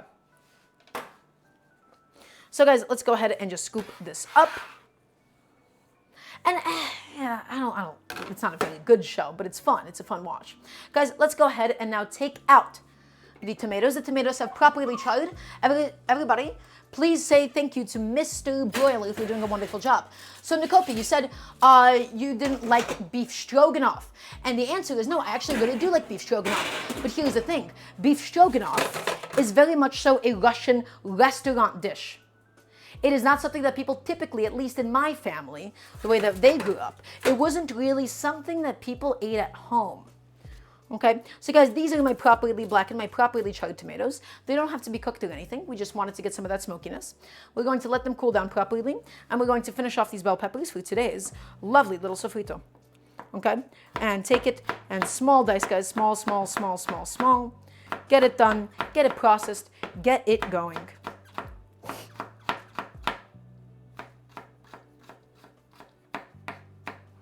Okay, and that's 3 of the bell pepper planks. We charred one of them so we get some of its smokiness as well. And the tomatoes itself will be blending down. And the other vegetables will be sauteing. I will be turning 22 on November 1st, Jack. I'll be turning 22 years old. I'm going to be old. It's over for me. There's no coming back from this one. Okay. Okay, so guys, we got all of the bell pepper nicely and beautifully processed, nice and ready to go for us today. And now, let's go ahead and move on to Mr. Onion. We don't need a crazy amount of onion for the sofrito today, guys. I love onion, but it can sometimes become overpoweringly allium-y. I don't really want it to overtake everything else. So I'm only going to use, and this is a big red onion too, I'm only going to be using half of this fairly medium red onion. So, go ahead and slice it through the good end. After we sliced off the head, we're going to go ahead and put this bad boy behind me. And let's go ahead and peel him. Let's give him a good old Daramgar peel session. Oh, sweetie, it's 5:58. Time for your onion skin peeling.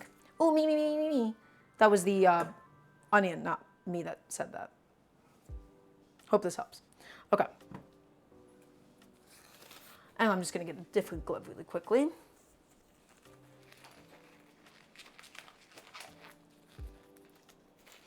No, you did not clip. Was that the Diners, Drive-Ins, and Dives theme song that you just clipped? Also, hi, boys. A Nickelodeon girly. I'm a Disney/Cartoon Network person. I never watched anything on Disney growing up. Nothing at all.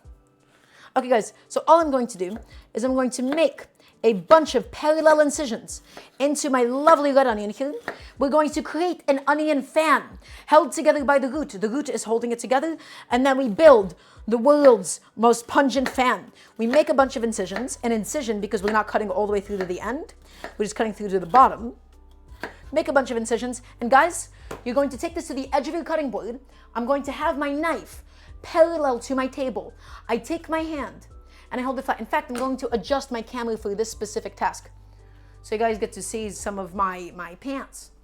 So guys, all that I'm going to do, I take this to the edge of my table. I hold it like this with a nice long knife, and then we hold it nice and flat. We get the knife nice and parallel, okay? And then we go in and make a beautiful incision all the way through and pull it out. We saw in there, we get in there. Also, another Voshred. Welcome on in, guys. We're going to be making some really, really lovely, beautiful Chipotle chicken quesadillas with some seasoned rice. We're building the sofrito. You can go ahead and type an exclamation mark menu to find out what we're doing today. It's lovely to have all of you. Is everybody joining us? Is everybody here? I want to hear a nice yes, chef, from everybody that has already been here and everybody that's just now tuning in. You are now in my kitchen. You are now in class. Okay? So, guys, once again, I'm holding the knife really, really flat. I'm holding my hand, my fingertips. I'm keeping it away. Also, I think that's my water boiling. Beautiful. I'm keeping my fingertips away from the knife itself. I'm holding it flat, and I'm making, with a sawing motion, another parallel incision all the way in. And that way, guys, guess what? We now have not just an onion fan, we also have an onion brush that has now developed. So guys, with this onion brush held together by the root, by the core, we're going to now go in there and get a beautiful, look at this small dice. Look at this small dice. Look at this dice. Look at the quality of this dice. Look at my knife cuts. Look how beautiful my onions are. Do your onions look like that? No? It's time to learn how to do it. I'm here to teach you. And you can do this with a food processor if you are not able to use a knife like this, but a nice, beautiful, sharp knife and going slowly, and anybody with a bit of practice would be able to do this. Voshred, that's right. Also, hi Vox Syndicate, welcome on in. So guys, we're going to go ahead and get all of these onions nicely cut up. Right, that was a good dice, right? Everybody can do this. Everybody's capable of this. Guys, I am self-taught. I never went to culinary school. I never studied under anybody. I had a couple of restaurant apprenticeships, sure, that lasted a few days, but I am self-taught. You can do this too. And the beauty of this, by the way, guys, is the fact that it makes your vegetables cook that much more evenly. So we sliced it up with a nice sharp knife. We're not crying because the knife was sharp. Let's go ahead and get this into the same bowl as the bell peppers because they're all going to be added in at approximately the same time. Okay, and now guys, our sofrito is beginning to properly take some form. Okay, so really quickly, these are my bell peppers and my red onions. Nice way of using up a bunch of onions at once. This is going to be the aromatic base that's going to then cook down. Chives are not onion, chives are alliums. Right? It's a whole family of things. How many fingers am I supposed to lose when you cut things? Count J. Bach, the answer is all of them. Okie dokie, so that's my onions and that's my bell pepper inside. We're going to come back to these in a second. We have the cherry tomatoes and they're continuing to cool off a little bit. All I'm going to do is I'm just going to get them into my blender cup so that I could free up this space. So let's just get rid of all of my tomatoes, throw them into the blender cup, and I also have a nice pot of some boiling water. And let's see, is my sheet tray cooled down enough that I can touch it? Can I handle this? The answer is not entirely yet. So I'm going to get rid of my foil. And I'm going to go ahead and throw that into the oven, just so that it can cool off. The sheet tray did a wonderful job. It protected my tomatoes. Into the oven it goes, and then we'll come back to him later on. Okie dokie, guys. So now we're going to proceed into the next step of actually making the sofrito for today. So really, really quickly, here's what we're going to do. We're going to go ahead and get, did I just kill the camera again? I did. Guys, I need to figure out how to stop it from doing that. Anytime I do that, it makes the camera flicker. Okay, so my pot goes onto the heat now. Ooh, let's not get my towel caught on fire though. That would be pretty bad. That would not be good, I think. Oh, this handle's a little bit hot too. Give that a little bit of an adjustment. Okay. So guys, we're going to move on to the next step of today, which is the blanching phase. We're going to be doing a little bit of blanching. Am I making a gusto tomatoes salsa? No, G-Spent. I'm making a sofrito for the rice. I'm going to be making this aromatic cooking base with which to season the rice. And we also have a pot of chicken stock currently going in my pressure cooker. So guys, here's some boiling water. We're going to get to him and why we need him. I need her. I miss her so bad. Let's get to that in a second.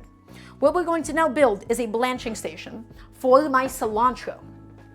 So let's talk about this and why we're doing this. And it might seem bizarre to some of you that know how fresh herbs work. You might be like, wait, Dara, are you boiling cilantro? And the answer is yes. And let me explain to you why. Guys, we're going to have cilantro today going into two components. We're going to have cilantro going into my jalapeno crema, and then we'll also be having some cilantro go into the rice today. So, a lot of sofritos, a lot of Latin American cooking bases, they have cilantro in there that's blended up. However, herbs are volatile, okay? The flavor, a lot of the things that gives them freshness, a lot of things that give them character, once you start crushing them, once you start blending them, once you start being too rough with them, they have a shelf life of just a few minutes, but then they turn brown, okay? They turn brown and they lose a lot of flavor as they oxidize. They get really wet, they get really soggy, and they lose a lot of flavor. So, here's what you do. By quickly blanching them and shocking them, we lose a little bit of flavor from the cilantro, but we obtain a much more stable cilantro product. The cilantro that we obtain from doing this becomes a lot more stable for blending. And because of the fact that we'll be blending the cilantro and making the sofrito itself, and we'll be blending the cilantro for the jalapeno crema, it's going to last so much longer in the fridge and keep its freshness. So we sacrifice a little bit of flavor in exchange for durability and longevity. Okay, so guys, we're going to take a nice big bundle of this stuff because you truthfully cannot have too much cilantro. And again, it's going to get a little bit weaker through the blanching process. Okay, and this much. And so I'm not going to use all of this necessarily for the sofrito. Some of this is going to be also used for the jalapeno crema. Okay, so I'm not measuring anything. Guys, if you're cooking at home and I see you measuring cilantro, I will call you mean things.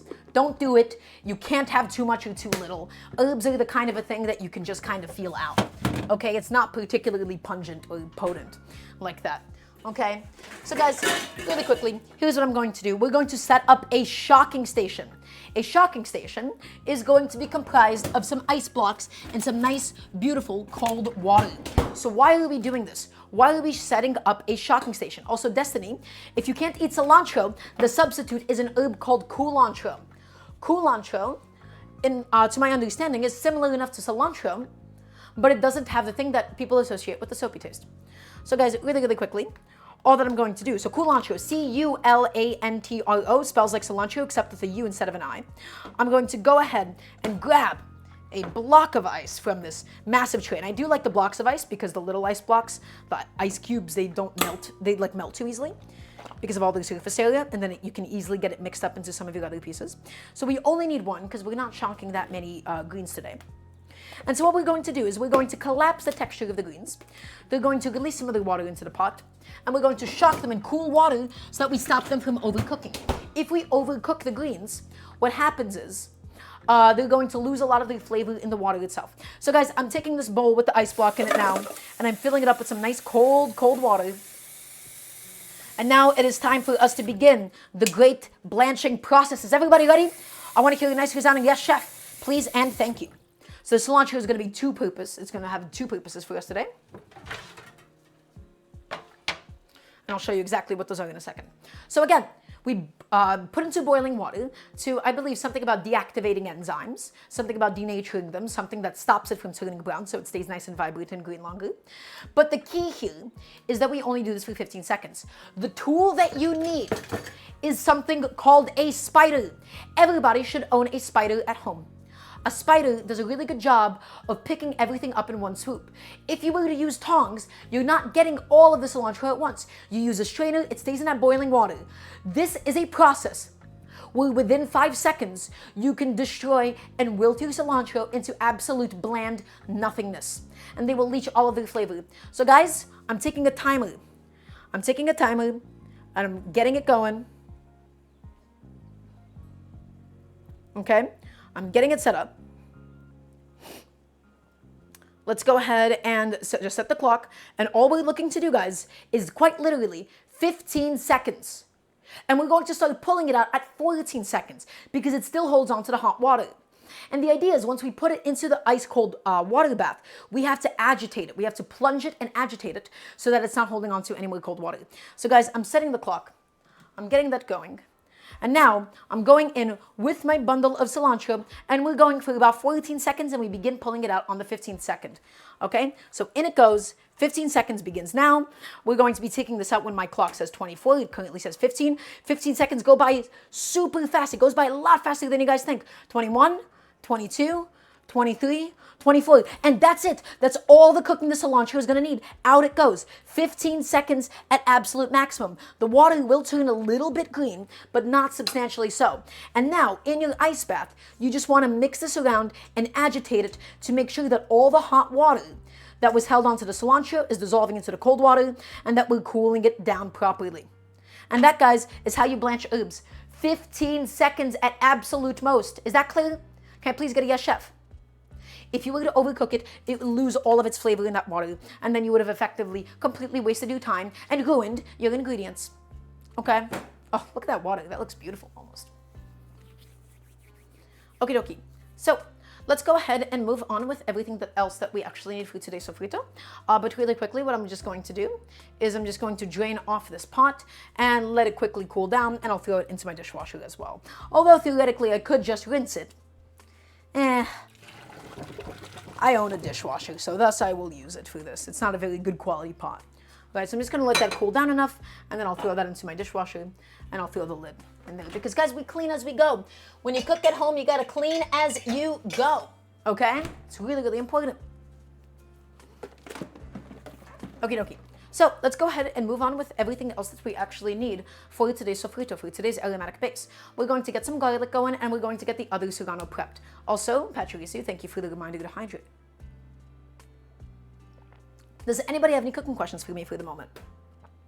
So, back to Mr. Cutting Board. And again, guys, these are my now properly blanched and cooling down cilantros. As you guys can see, they didn't turn brown, they didn't turn black, they didn't turn dark green.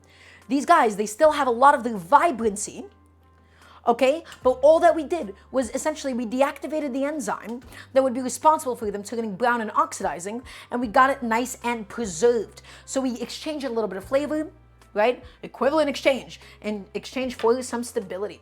Okay, guys, so let's go ahead and get the serrano also sliced up and ready to go for us. And again, this serrano is also going to be part of the Actually, wait. No, we already have a serrano in the sofrito. Let's get rid of this. Benjakov, can mushrooms of any sort be incorporated into quesadillas? Absolutely. If so, what kinds? I would just say avoid anything that's like a king oyster mushroom, right? I would do any kind of mushroom, honestly. I would get them like really properly sauteed and cooked beforehand. Pickled mushrooms would be delicious. Am I a fan of Joshua Weissman? No, I am not, Audio Murphy. I am not, because Joshua Weissman, let me tell you guys something. Let me go on a food rant. You guys ready for another food rant? I want to hear yes, chef. Please and thank you. Because this is a topic that, this is a lot of the reason why I'm even doing this cooking show to begin with. Okay. So, guys, why do people create content? Why do people create food content? They do it because they have a fantasy, they have a dream that they want to be able to work with food for a living. That is their goal. And so, they go about it in the most selfish way possible. They do whatever it takes, clickbait thumbnails, padded content, pumped out multiple times a week or once every 2 weeks, for something that takes very little creative effort to actually produce, that exists in a very selfish way. They don't teach people how to cook. Food content especially. I grew up on food content. I grew up on food YouTube. I had a computer my whole life. I grew up on food YouTube from the age that I was on the computer. Ever since I was super, super young, I was watching food videos. And I saw this trend happen in real time in the last 15 years. In the last 10 to 15 years, the people that have now the independence to upload and post videos for themselves, and the kind of food content that they're producing, they're not teaching you things. They're not teaching you from a place of expertise. They look at a recipe, they go, that would make a good video, and then they make a video about that. But they don't have the experience of repetition of making that dish. They don't have the fundamentals of making that dish. And then we start getting into the food influencer world, which is people doing challenges, tier list of this thing, tier list of that thing, garbage, pumped out content purely for the entertainment. As an entertainment value, I'm sure it's entertaining to somebody else. But it's not educational. And perhaps their intention is not to actually educate people.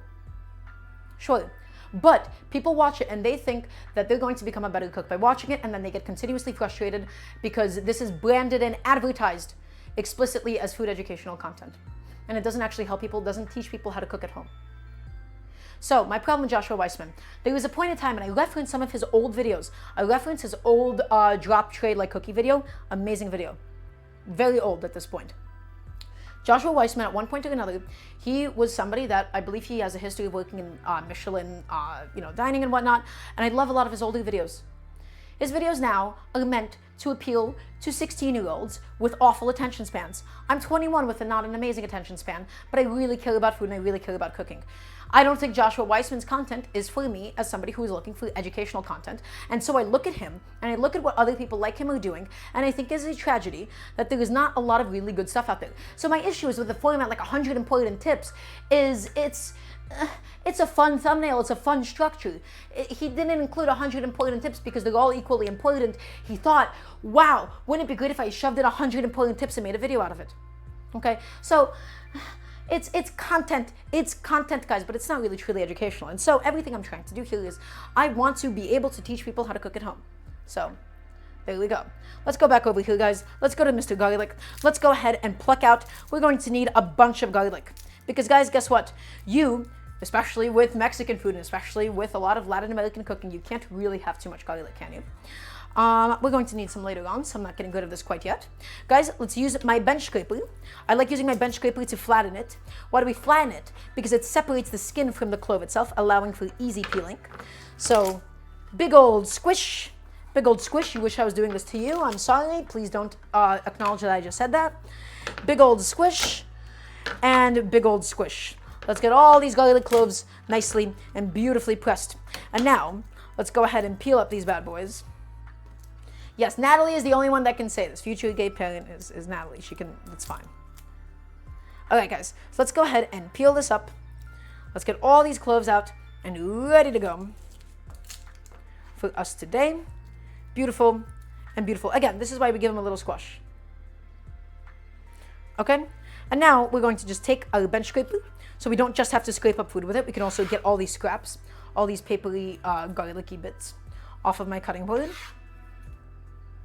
Okay, and now guys, I'm just going to go ahead and trim off the butts of each one of my garlic cloves. Trim off the butts, trim them off. We have no use for them. Get rid of them because they're dried and unpleasant. So everybody, really quickly, let me tell you something right now. I cannot stand for the life of me. I hate it above all else. I hate it, hate it, hate it. To chop garlic. Chopping and slicing and mincing garlic on a cutting board is a waste of time. It is sticky. It is inefficient. Guys, it is time for Mr. Handy Dandy Garlic Press. My favorite guy. This guy is old.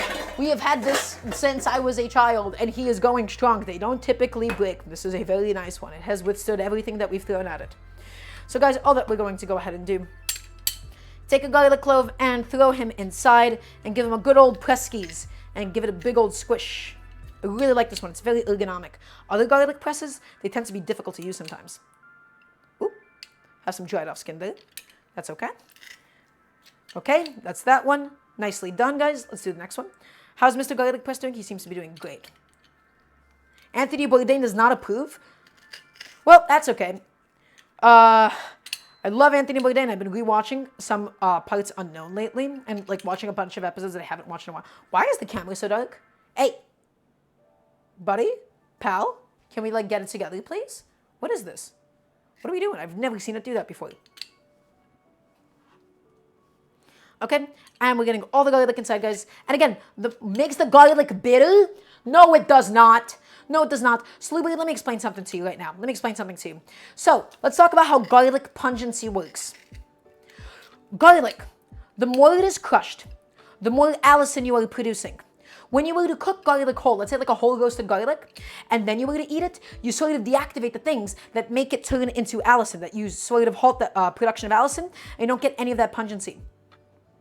So, pressed garlic through a garlic press is more pungent. It has more garlicky flavor and less of that sweet flavor. Bitter, on the other hand, it is not. So, garlic press is just about as fine as we can get it because of the fact that we're crushing it. We are producing a lot more of that allicin. And yes, it's a lot more mild if you were to just cut it. That much is absolutely true. But bitterness has nothing to do with garlic. The only thing that garlic can be bitter is if you were to burn it. And we're not in the business of burning garlic in this household. Chad Arley, I want to hear you no chef. Sometimes when I ask you things, I don't want to always have to say, make you guys say yes and no chef. I just need you guys to do that naturally when I ask you things. We don't burn garlic in this household, and we talk about that all the time and how to go about doing this properly. So guys, my 4 garlic cloves, my 4 to 5 medium garlic cloves, nicely and beautifully pressed. Let's go ahead and begin the great blending process. I'm going to just go ahead and now that my pot has properly cooled off, I'm going to go ahead and get rid of it. What cleaner / solvent should I use to get the stickiness of garlic off my hands easier? Good question. I just do a wet towel. In fact, what I like doing is I like to keep my hands a little bit wet when I'm handling garlic. Keeping your hands wet when you're handling garlic actually stops it from sticking. It makes it a little bit less adhesive, I find. Also, Audio Murphy, let's chill out a little bit. That's a bit intense, please. If we can have a mod, just delete that message. Just delete it. That'd be really, really appreciated. Okay. And now, guys, let's just go ahead and begin the great blending process for the sofrito today. So there's a reason why I am not blending everything. Okay, we're not going to be blending down my onions and bell peppers because the more that we blend it, the more difficult it is to get color on it. We're going to just be blending the charred vegetables and the cilantro together, okay? So let's go ahead. My cilantro is now properly cooled off. Let's go ahead and get the great blending station all beautifully set up and ready to go. Let's get my NutriBullet, a really not great blender. And guys, once again, blender safety. If it's a closed blender system like this one is, you have to make sure that everything cools down. You don't want to blend things that are anything past lukewarm because it generates a lot of heat and a lot of pressure on the inside. And then all of a sudden, you know, it kind of like bursts out a little bit. So hot things inside of a closed blender system is not good. An immersion blender or like an open top blender would be amazing. I would love a Vitamix, hint, hint, exclamation mark wish list, if you want to help make that happen for me. Okay, and the rest of the cilantro I'm going to be using for my jalapeno crema. And now guys, so cilantro, tomato, bell pepper that have all been beautifully charred. Let's just go ahead and screw this off. And we're looking for this to just be completely and beautifully pureed. So guys, again, a little bit warm still, but it's now lukewarm, right? It's not hot. Nothing hot in a closed blender.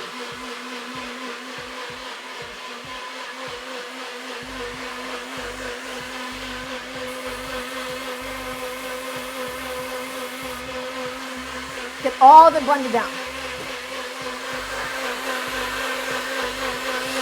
And that should be good, guys. That should be good enough.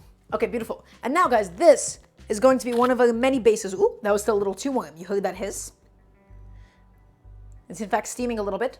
This is the bell pepper, this is the serrano, and these are my tomatoes. And I'm just going to go ahead and have this chill out. So, G-Spet, you just said something of note. I'm about to dispel something for you. G-Spet, you said something that is one of my favorite things. And I have somebody to blame. I love Alton Brown. I love what Alton Brown did on the Food Network. I love Good Eats. I love everything that it was. I love the kind of a person, right, that he is. He has done a lot of good. However, he had one specific interview video. I don't know if it was with Wired or somebody else. And maybe this was something that he did historically over Good Eats as well. He would often talk about the unitasker. He would talk about the unitasker. Okay, and he would talk about that the unitasker is bad. A kitchen tool that has only one defined purpose or one thing that it's good at is bad. And I think that's complete garbage. What it has led to is a bunch of people with very Reddit core opinions. It's a very Reddit opinion to have. It's a very like, guys, at the end of the day, here's my thing with equipment. Does it do the job that it needs to do well? Will that piece of equipment last? And do you use this enough to justify owning one? I use a garlic press all the time, so it's amazing. A microplane of a garlic takes so much time and effort. Sure, I'm using a microplane, but I'd rather use a microplane for nutmeg and cheese. With a garlic press, I cook with garlic all the time. I'd rather not actually use a microplane. So you can use a microplane if you have time to waste. And so, in regards to unitaskers, the only thing that matters is it built of quality? Is it something that's going to last? And does it do the job well? And do you use it enough? As long as a piece of equipment does all of those things, it doesn't matter how many different things that it does. Right? It doesn't matter if it only does just one thing well. Okay, guys, I'm going to be heating up a little stainless steel saute pan, and we're going to be beginning to build the sofrito for you guys. Also, thank you so much to Windows Blue Screen of Death for the subscription. It's amazing to have you. So guys, into this pan, we're going to be using some olive oil. Olive oil, you might think, whoa, olive oil in Mexican cooking, what are you doing? Guys, olive oil is used universally and it's used globally. Olive oil is used all the time in Mexican cooking, okay? You might think that's only Italian or Greek or Mediterranean or Middle Eastern or something. Everybody uses olive oil. And so the reason why I'm using olive oil is because it's a really delicious, tasty, tasty fat. And when we have a nice tasty fat, we treat the fat as an ingredient. We treat the fat as also an ingredient because this stuff is all going to be a part of the sofrito collectively. And so if we were to use any other type of fat, like a canola oil, it's all going to go into the rice. And I'm personally, I'm not some seed oil, tinfoil hat wearing conspiracy theorist. I just don't like the taste of it. It also sometimes smells like gasoline. So olive oil, nice and delicious. And guys, we're heating up this pan on actually a low, medium heat. The key to an evenly heated stainless steel pan, because this also isn't a clad pan. This is a plain stainless steel pan. Tap in, I wanna make sure that you're all listening. Low and medium, so you don't develop any hot spots whatsoever. And then we're going to start off with a little bit of oil in there as well, and we're going to get this until it's just barely beginning to smoke. And so we need a generous amount of oil, because the goal here is to properly fry the vegetables. We want to fry the sofrito, we want to be able to fry the vegetables, we want to be able to get a really, really delicious color and everything. And while that's heating up and while that's going, I'm going to begin the process of washing up the rice. So really quickly, here's what's going to happen while we have a second of time. I'm going to go ahead and just use this bowl that we have here. Oh, is that centered? That's centered. Okay, sweet. Hot spots applies to gas and electric stoves. So the key to getting an evenly heated pan is to heat it up low and medium over time. So low and medium heat. So guys, here's what I'm just going to do really, really quickly. I'm just going to go ahead and grab these components and I'm going to put them onto a separate little cup.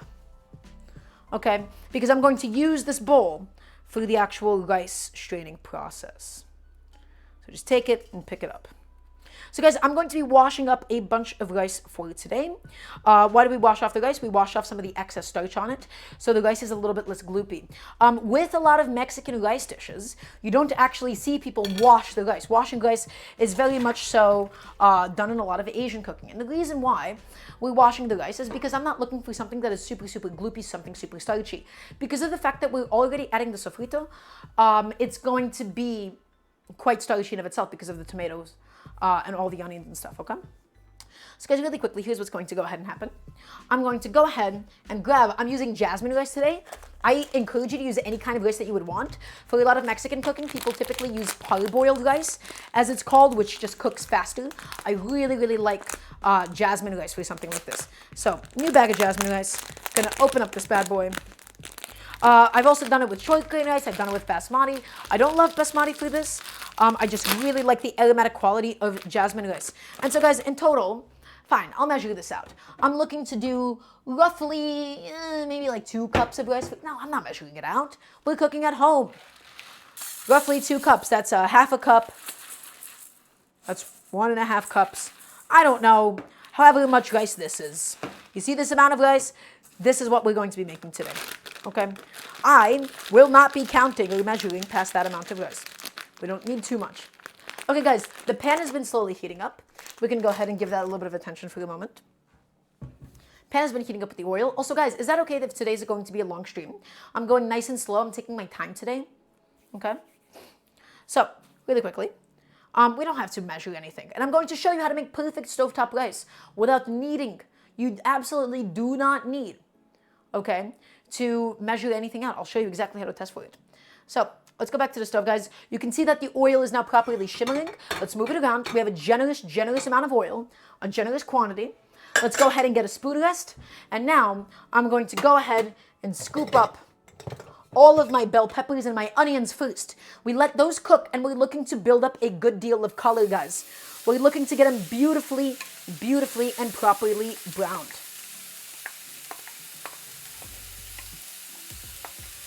So getting every single last bit out. And guys, here, you have heard me go on this rant a lot of times. to build color on wet vegetables. To build color on wet vegetables takes time.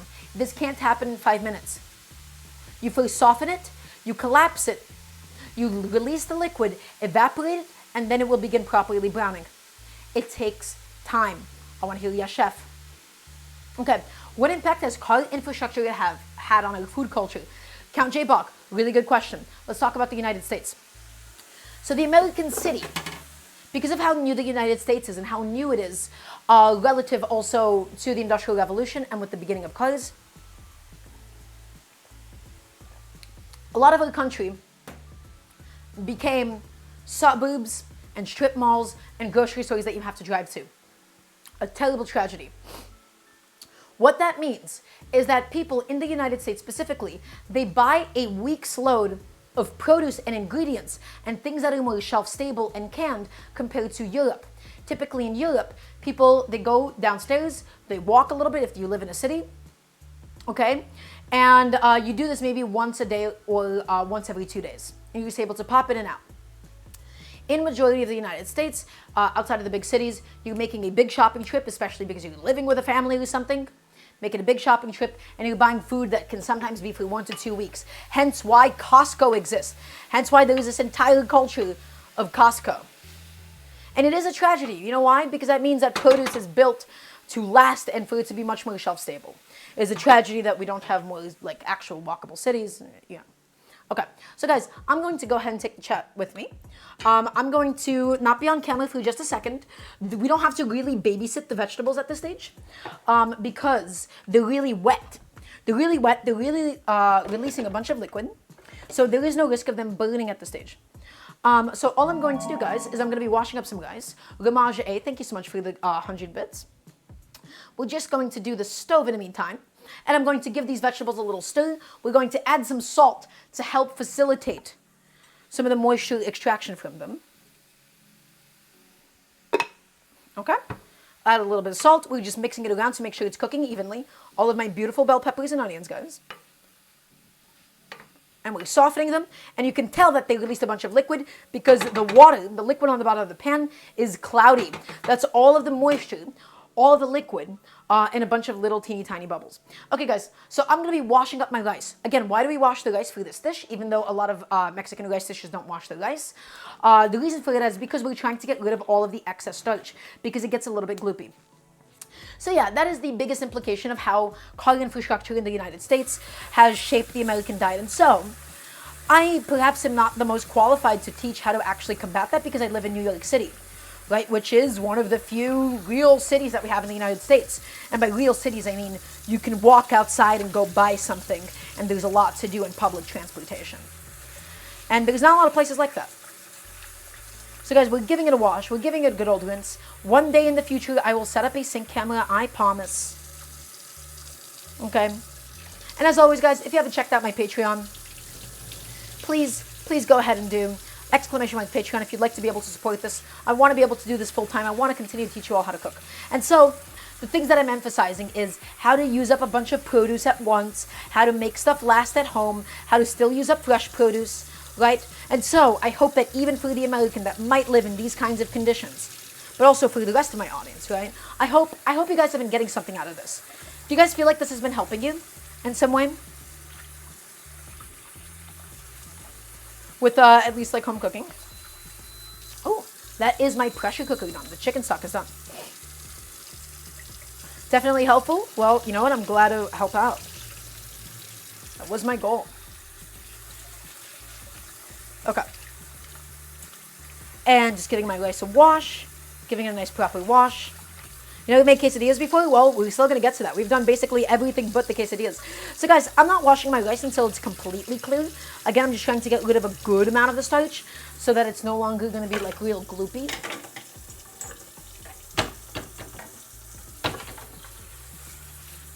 Okay? And my rice has been thoroughly washed, and I'm just putting it through a strainer now. I don't think I had to show you guys how to wash rice, but we will in the future once a sync camera one of these days does indeed get properly established. And again, I have to go back to the vegetables just to make sure that nothing is sticking and burning right now. So I'm just getting rid of some excess water, draining that off. Beautiful, done, let's go ahead and look at them. So guys, the sound has now officially changed from a bubble to a sizzle. Let's go ahead and scrape this up, not sticking to the bottom because we added in enough oil. We're mixing all the vegetables around because now it is time for us to get some color. We needed the quantity of oil that we added to this because that is how we actually properly make sure that the vegetables get evenly browned on all sides. So that's my bell peppers, that's my onions, that's my garlic still not added. Okay, so let's look at the rice really quickly. Let's come back here, guys. Lovely. That's my rice that has now been officially washed. And now I'm just going to be straining it. I'm straining it so I can get rid of excess water and I have a lot more control of the moisture later on. When it comes to sofrito, do you prefer it blended or not, and why? So, Two Dads Kissing, this is a half blended sofrito. The tomatoes and the cilantro and the chili is blended. But the reason why I didn't want the onion and the bell pepper blended was because I wanted to be able to properly saute it. When you blend it, you make it a lot more difficult to get some good color on it. You need a lot more oil to get that done, because otherwise it just sticks. Okay guys, so again, we're straining this off so that we can then later on control the amount of liquid we're using, and because I want to be only doing this with my homemade chicken stock. Okay, so again, I'm just straining this off and we're going to let it sit over the strainer as well. We're going to let it sit, we're going to let it properly drain. I actually think that bowl might be a little bit too small, but that's okay. It's not going to be perfect and that's fine too. And I'm giving my vegetables another beautiful stir, guys, and we're going to build up some color. We're going to build up some of that delicious caramelized flavor on it. We're not going to use up all the sofrito for today, I think. We'll see how we feel about it.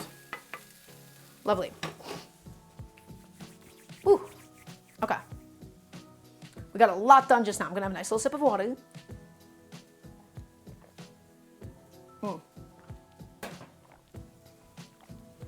A lot of active cooking today, guys. A lot of things that we're keeping just busy with. Okie dokie. So let's talk about what else we need to do and what just got done. The pressure cooker has now officially finished the chicken stock. So I'm going to do an instant pressure release.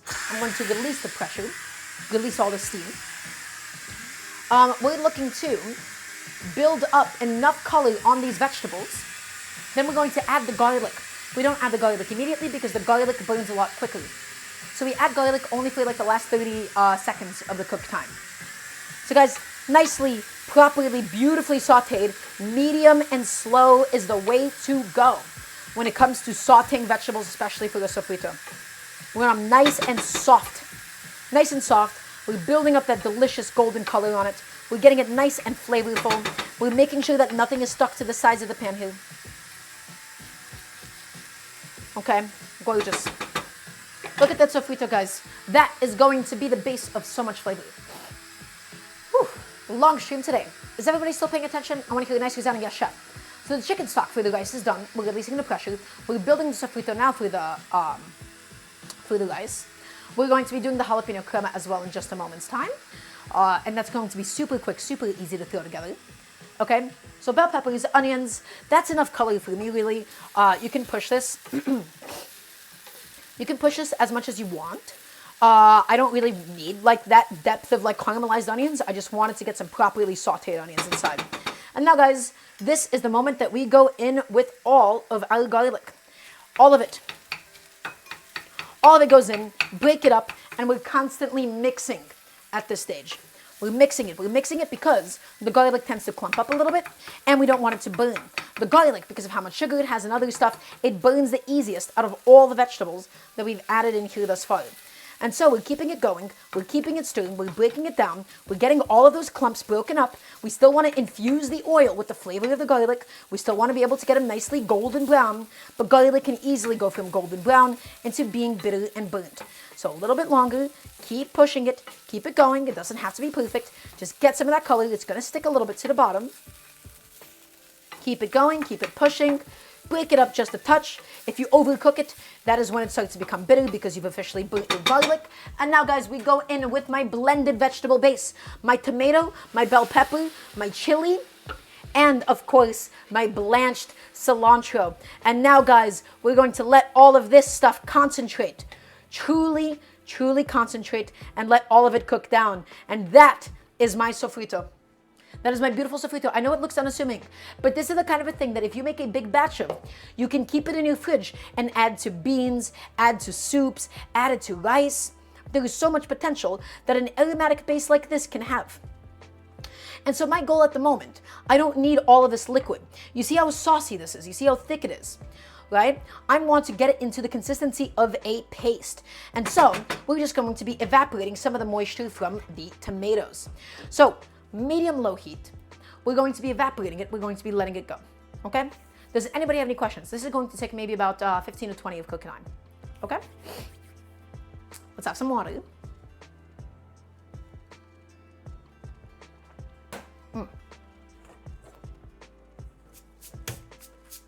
I'm just continuing to strain my rice, just give it a couple of taps, making sure it's releasing all of its excess liquid. How does it taste? Jack is going to taste like blended vegetables and salt, so actually pretty delicious at this stage. We have so much beautiful depth, right? I'm just going to give this a gentle stir. Okie dokie. And there you go.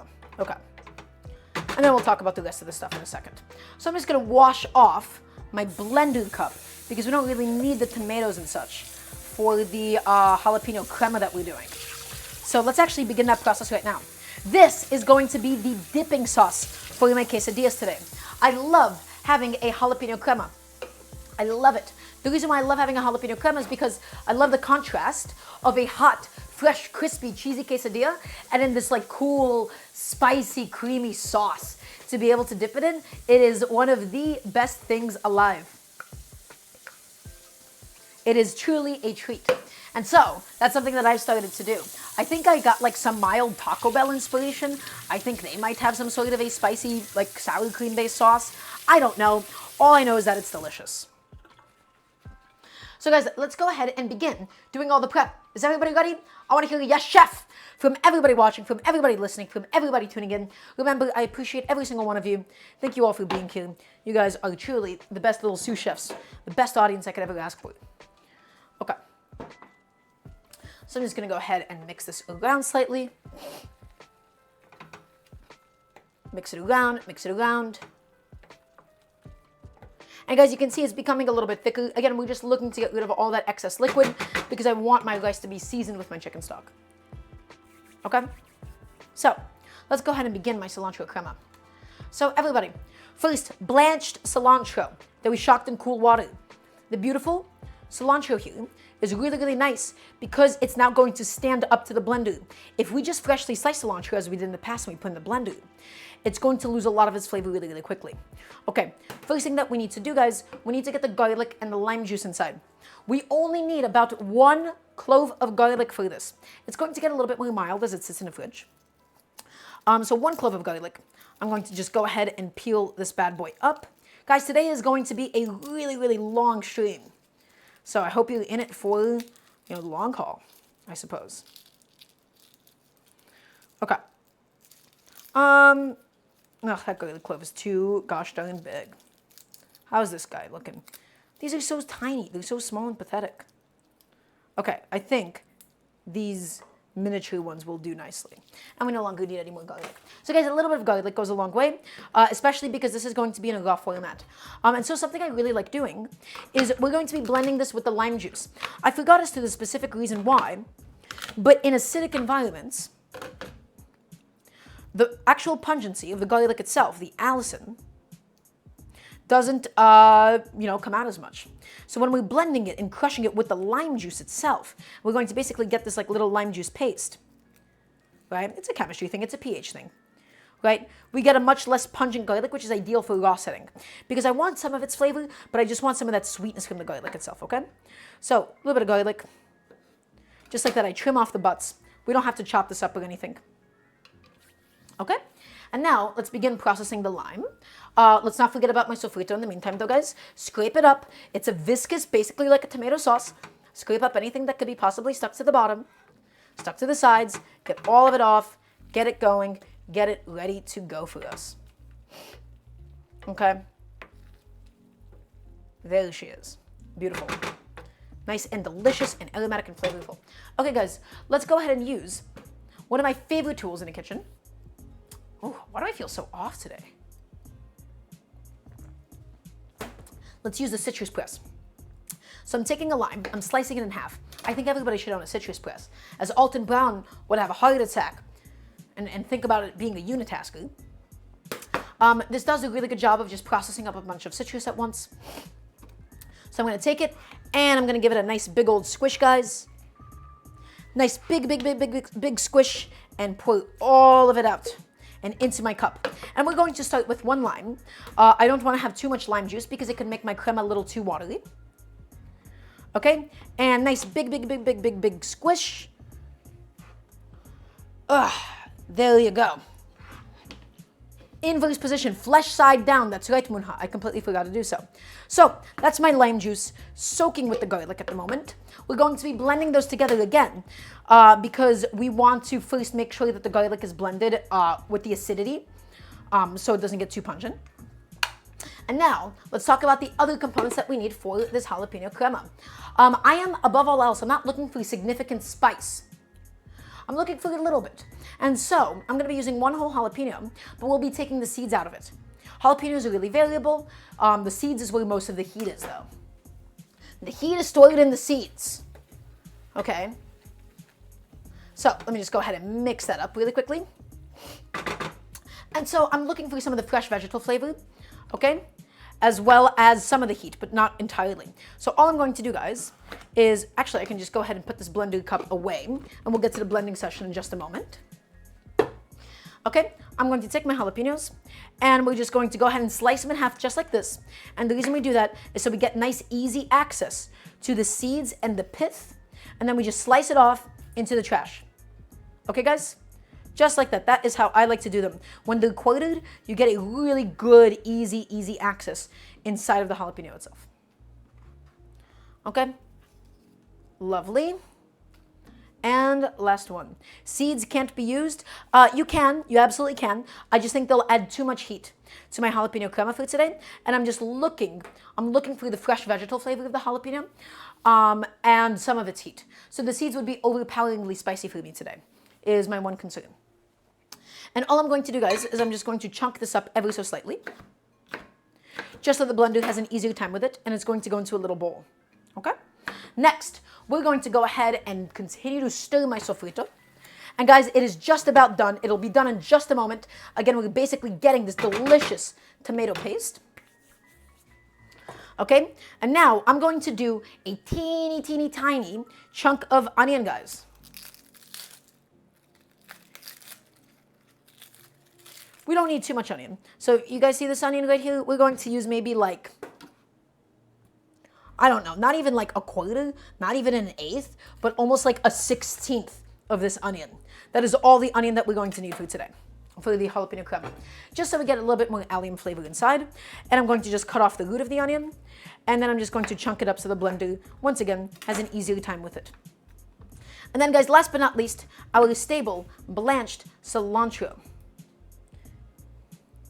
Right, that's a blanched cilantro that's going to build the actual crema itself. And now, guys, we can go ahead and take Mr. Sofrito off the heat. The sofrito has now officially finished cooking. So we've taken him off the heat, turned it off. Beautiful. And I'm just going to go ahead and set him aside. Okay, guys, let us begin with the great blending session for today. In fact, actually, really quickly, the last thing I'm going to do, I like to add a pinch of salt alongside the garlic for the extra abrasion. Right, it's going to do a really good job of just making sure that the garlic gets all nicely and properly blended. So, nice big pinch of salt. Okay, and let's go to the blender. And so again, we're blending the lemon, or the lime, excuse me, and the garlic separately to ensure that we're mitigating any and all Allison production that could arise. So I take it and we close it up, and let's go ahead and get Mr. Blender ready to go once again, and let's get our garlic lime juice paste.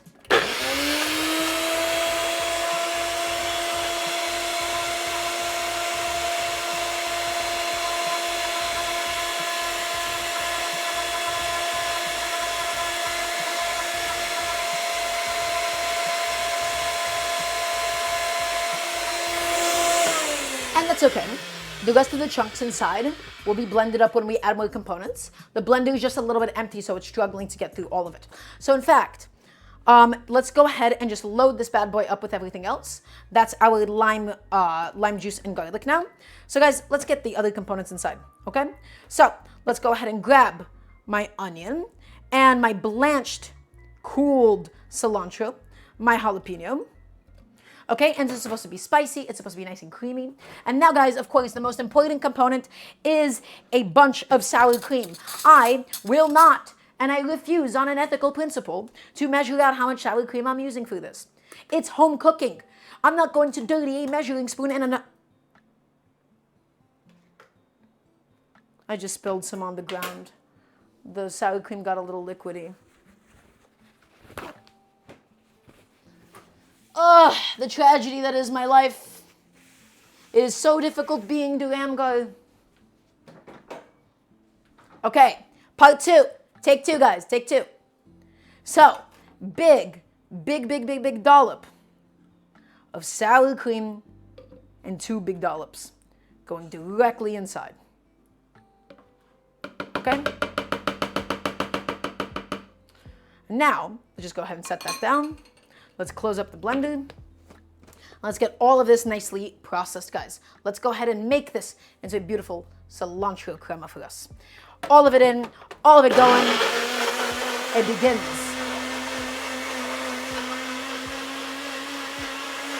Whoa, buddy.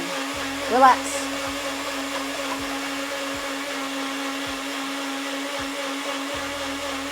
Keep it going, guys. Keep it going. Keep it going.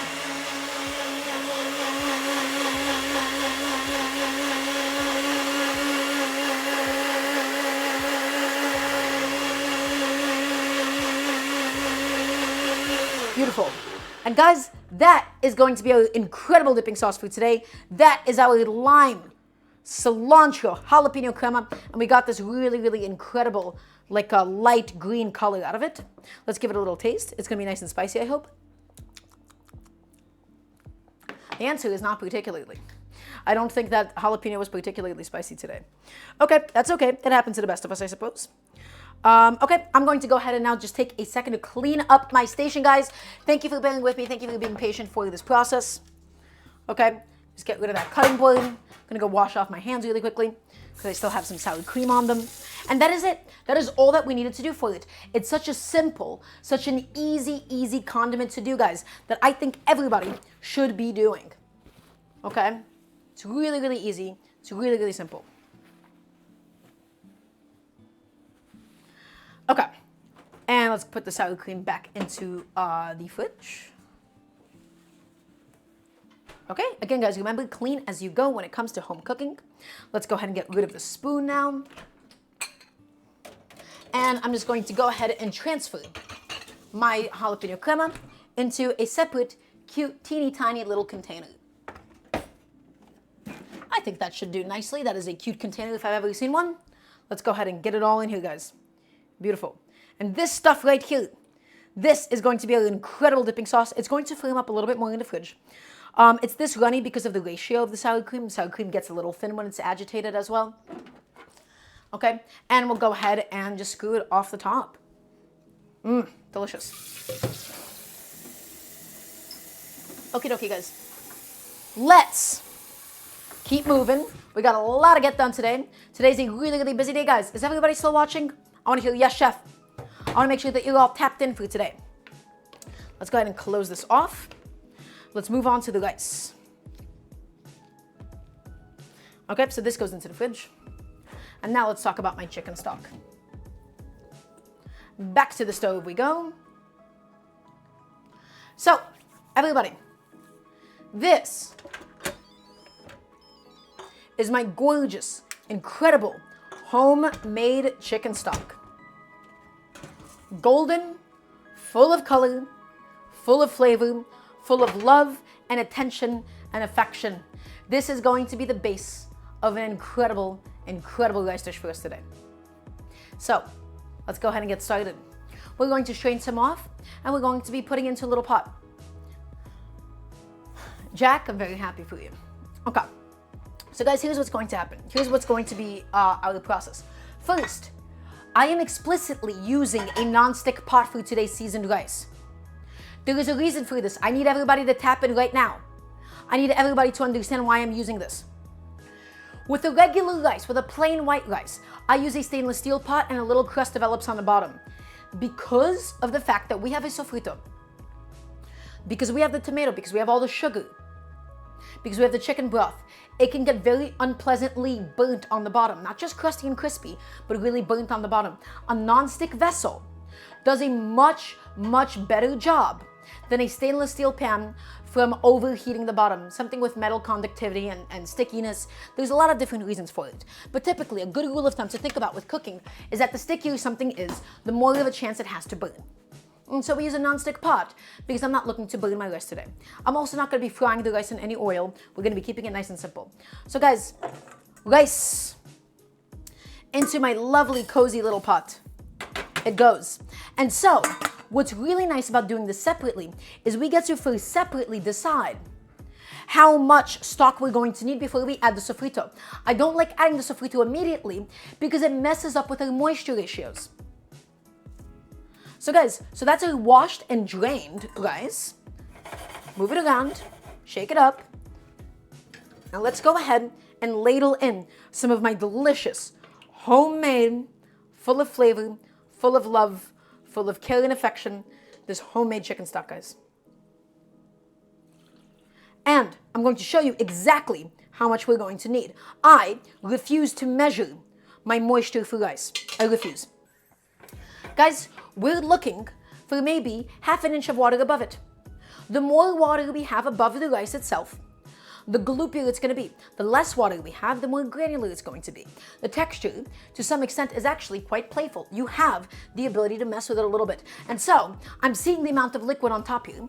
In fact, let's just probably get this to this instead. I'm going to maybe want half a ladle more of chicken stock above this. This isn't as covered as I would like it to be. I'm looking for a nice fluffy rice, but nothing mushy, okay? So let's go ahead and do one last ladle. And we're doing like half a ladle. Half a scoop skis for today. And a touch more. Beautiful. And that's gonna be it. That's all of the chicken stock that we are going to need for today, guys. I'm going to go ahead and now get rid of this pot. We no longer need it. We'll strain it off later on to actually get our lovely chicken stock. Okay, so guys, take a look. That's our chicken stock with the rice. Let's season it because this is a flavorful rice. It's gonna be full of love and flavor and care and affection. We wanna give this bad boy so much attention. So here's what we're going to do. First step, some chicken bouillon powder. Nice big, generous scoop of this stuff. I love having the duality of chicken bouillon powder and homemade chicken stock. I love the depth of flavor that we add to it as a result. It's this really, really fun thing that I like to do. I think of it as almost like really playful in a way. Okay, the chicken bouillon. We're going to add in a pinch of additional oregano because I love oregano in Mexican cooking. You can't have Mexican food without oregano. A little pinch of oregano. The chicken bouillon itself should be a little bit salty. The sofrito is a little salty, but the rice is completely bland. So we need a nice big pinch of salt because this is a seasoned rice, everybody. Salt goes in. Nice big, big, big, big pinch. And then, guys, we're going to do a couple of generous scoops of my lovely sofrito. This is how we go from an okay rice to an amazing rice. 2 big generous scoops just like that. Maybe even 3. Okay, and now let's go ahead and mix everything in. All the seasoning, all the salt, all of the sofrito. And you guys can see why I add the sofrito last. I first measure the liquid, but the sofrito is so gloopy and so thick that it messes with how much water we actually need for the final product. And so by doing this in this specific order, we get a very accurate reading of how much of everything we're using. Okay, so I've mixed everything on in. And guys, all we have to do, bring to a boil, drop to a simmer, cook it from 15 to 20 minutes, and that is it. That is going to be a beautiful, incredible, homemade, seasoned rice. So let's go ahead and scoop this bad boy off. I'm going to be using that stove, bring it to a boil, lid, drop to a simmer, 15 to 20 minutes. Oh, and the camera did the thing again. I apologize. Okay, also, Exit Lava, thank you so much for the Prime sub. And that's it. That's all we have to do for the rice, guys. That is just how easy it is. But it's going to have so much flavor. It's going to have so much depth. We did the stock, we did the rice, we did the crema, and just in a second, we'll be moving on to my chicken chipotle quesadillas. Whew, we have done so much today. We have done so much. I'm getting a little tired. Yeah, the stream is going on for a while today.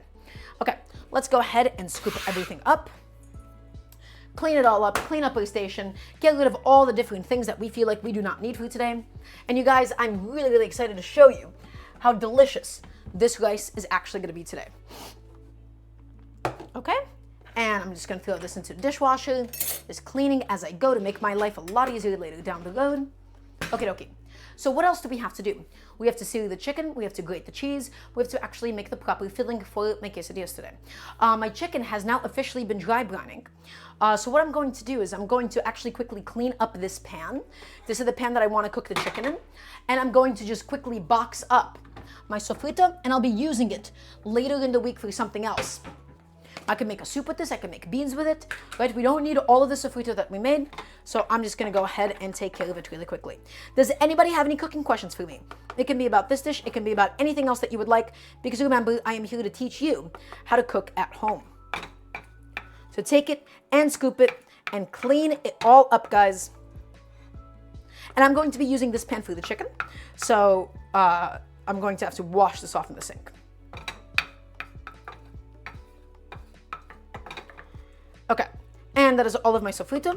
Lovely. That is so good. Oh my God. Guys, you have no idea how special that is. That is incredible. That is so much oomph to it. That is beautiful. Genuinely, genuinely beautiful. Ooh, so much flavor. Okie dokie.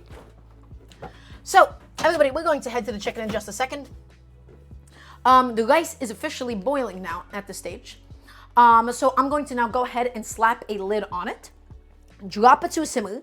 Give it the gentlest stir that you can muster on the bottom to make sure that there is no stickage. Gentlest simmer that you can manage. Slap a lid on this bad boy. And now we're going to set it for 20 minutes. And then we'll check in on it. Chicken on it. Clever. Okay. Hi. I'm going to take chat with me. I'm going to go wash off that pan so that I don't have to use a bunch of dishes for today. So I apologize. Let's just come with me. I wish I had a sync camera, but not the day. Not ready yet. Quite yet. Okay.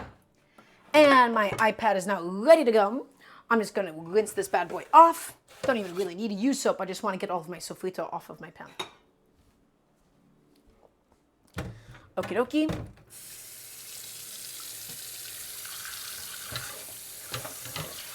So, does anybody have any cooking questions for me in the meantime while I'm getting this done? Is everybody still listening? I want to hear yes, chef, from everybody watching, from everybody tuning in. We have so much to do today, guys. We have so much to get done. Today is a busy stream.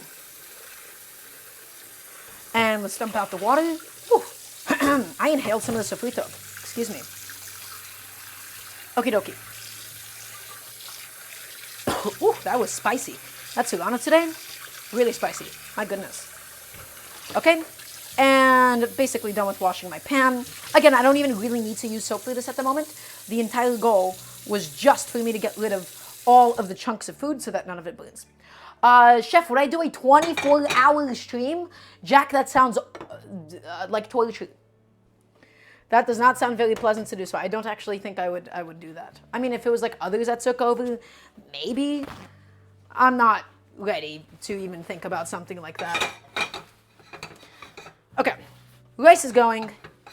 Let's go ahead and get this stainless steel pan nice and hot for my chicken. So guys, as always, remember, the way to heat up a stainless steel pan to make sure that it's nicely and beautifully evenly heated is to heat it up medium and slow. Medium and slow over the course of a few minutes. By heating it up medium and slow, you have a very nicely evenly heated pan. If you heat it up hot and fast, you'll have hot spots and cold spots, and you will be getting some stickage in the parts where it's cold. Is that clear? Okay, so we're gonna get it nice and hot. We're gonna sear the chicken. It was already brined. We don't need to particularly season it or anything because, you know, it's already been brined, and I'm not looking for too many spices on it or anything. So we'll talk about that in a second, and we'll talk about the last steps that we need to do for it before we actually get it onto the pan. And I'll just put my chicken legs back into the fridge because I don't really need them at the moment. We're not going to use those today. Just the chicken breast for today's quesadillas. Okie dokie. So guys, let's go ahead and look at Mr. Chicken Breast really quick. So they have successfully dry brined. What does that mean? We made them sit with some salt. By having the chicken sit with the salt, we've fully seasoned the inside of it, and then we've also increased its ability to retain moisture. So we're going to get a much juicier, much more flavorful chicken breast this way. Okay, the key to a good pan-seared chicken breast is also medium and slow. Guys, the thicker your cut of meat, the longer it actually takes to get a proper cook on it. Chicken, I'm shooting for about 150 to 155.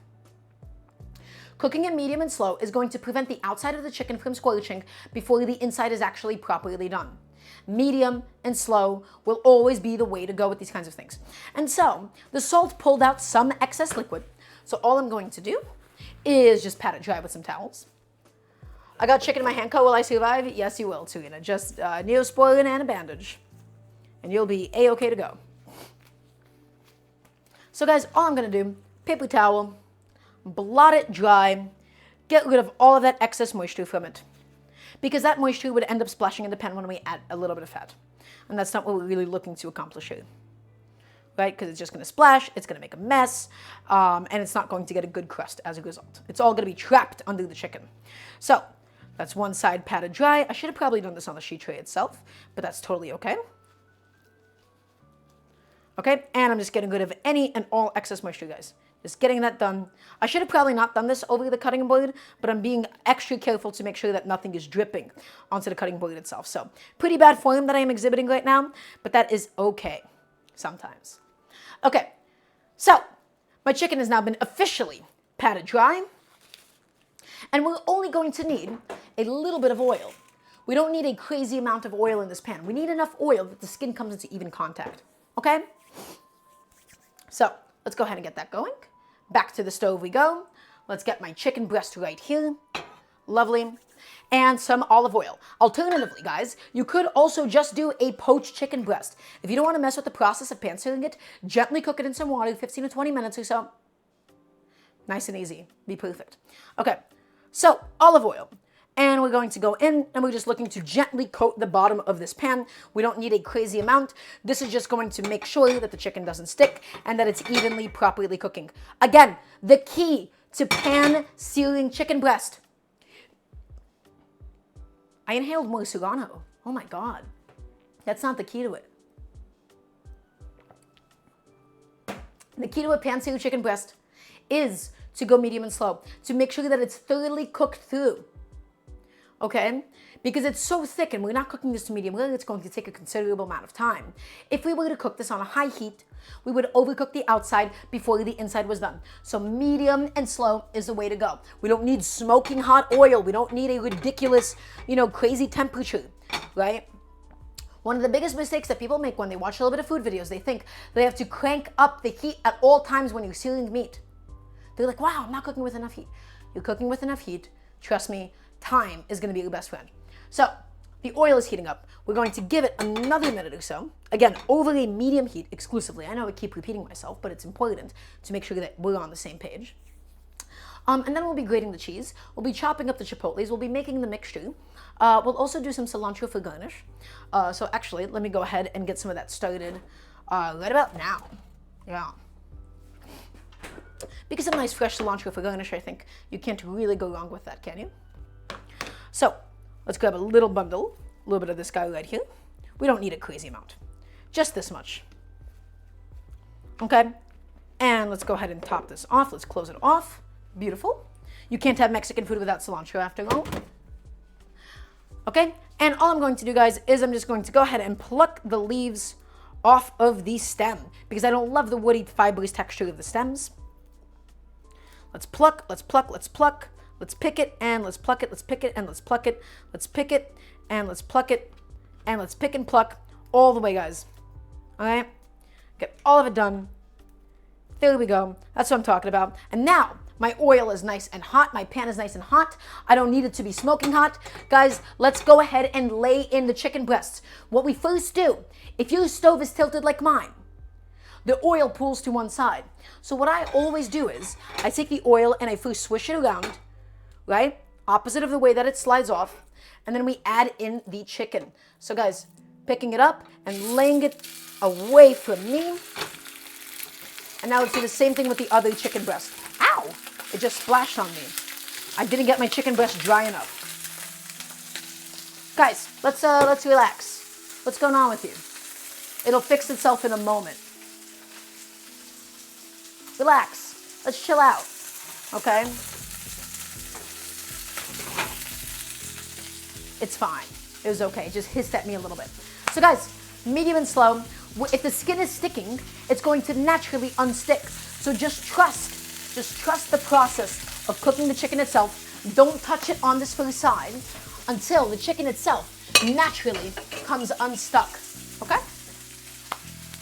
So letting it go, letting it do its thing now. Okay? The moisture is going to cook off a little bit. So I'm just, again, moving around the oil to make sure that the skin is properly and beautifully coated. Okay, and now let's go ahead and go back to the cilantro. So guys, here is Mr. Cilantro. We have a bunch of leaves. We're going to bundle it up. And remember the key. The goal is to never crush this. We're only slicing it. We're not chopping, we're slicing. So that we don't crush it, so that we don't destroy the cells. So take it and bundle it up in your hands, in your fingers. And now let's go ahead and slice this bad boy all the way up. Using the fullest length of our knives possible. Okay? And we're going to go back in, give it a little turn, and just get any pieces that we didn't get all the way the first time. And that's it. That's all that we need to do for the cilantro. So let's go ahead and scoop them up, and I'm going to put it on a little garnish plate for us. Like a baby bird, that's right, School of Rock and Roll. Scoop it up and onto the plate. Beautiful. All of my cilantro done. Okay, let's go ahead and inspect the chicken. I have a feeling that my heat is a little bit too high at this stage. With how much it's hissing, how much it's splashing. We already got a beautiful golden color on that skin, guys. And we're going to be occasionally flipping it. Okay? So let me get rid of this little cup. I don't know what this was for, but I definitely do not need it. Okay. So let's go ahead and move on to the next step. Would celery be sliced too, or is it not herby enough? I don't like to use celery as an herb. It's not herby enough. It's not volatile enough. So you can chop celery and absolutely get away with it. Okie dokie.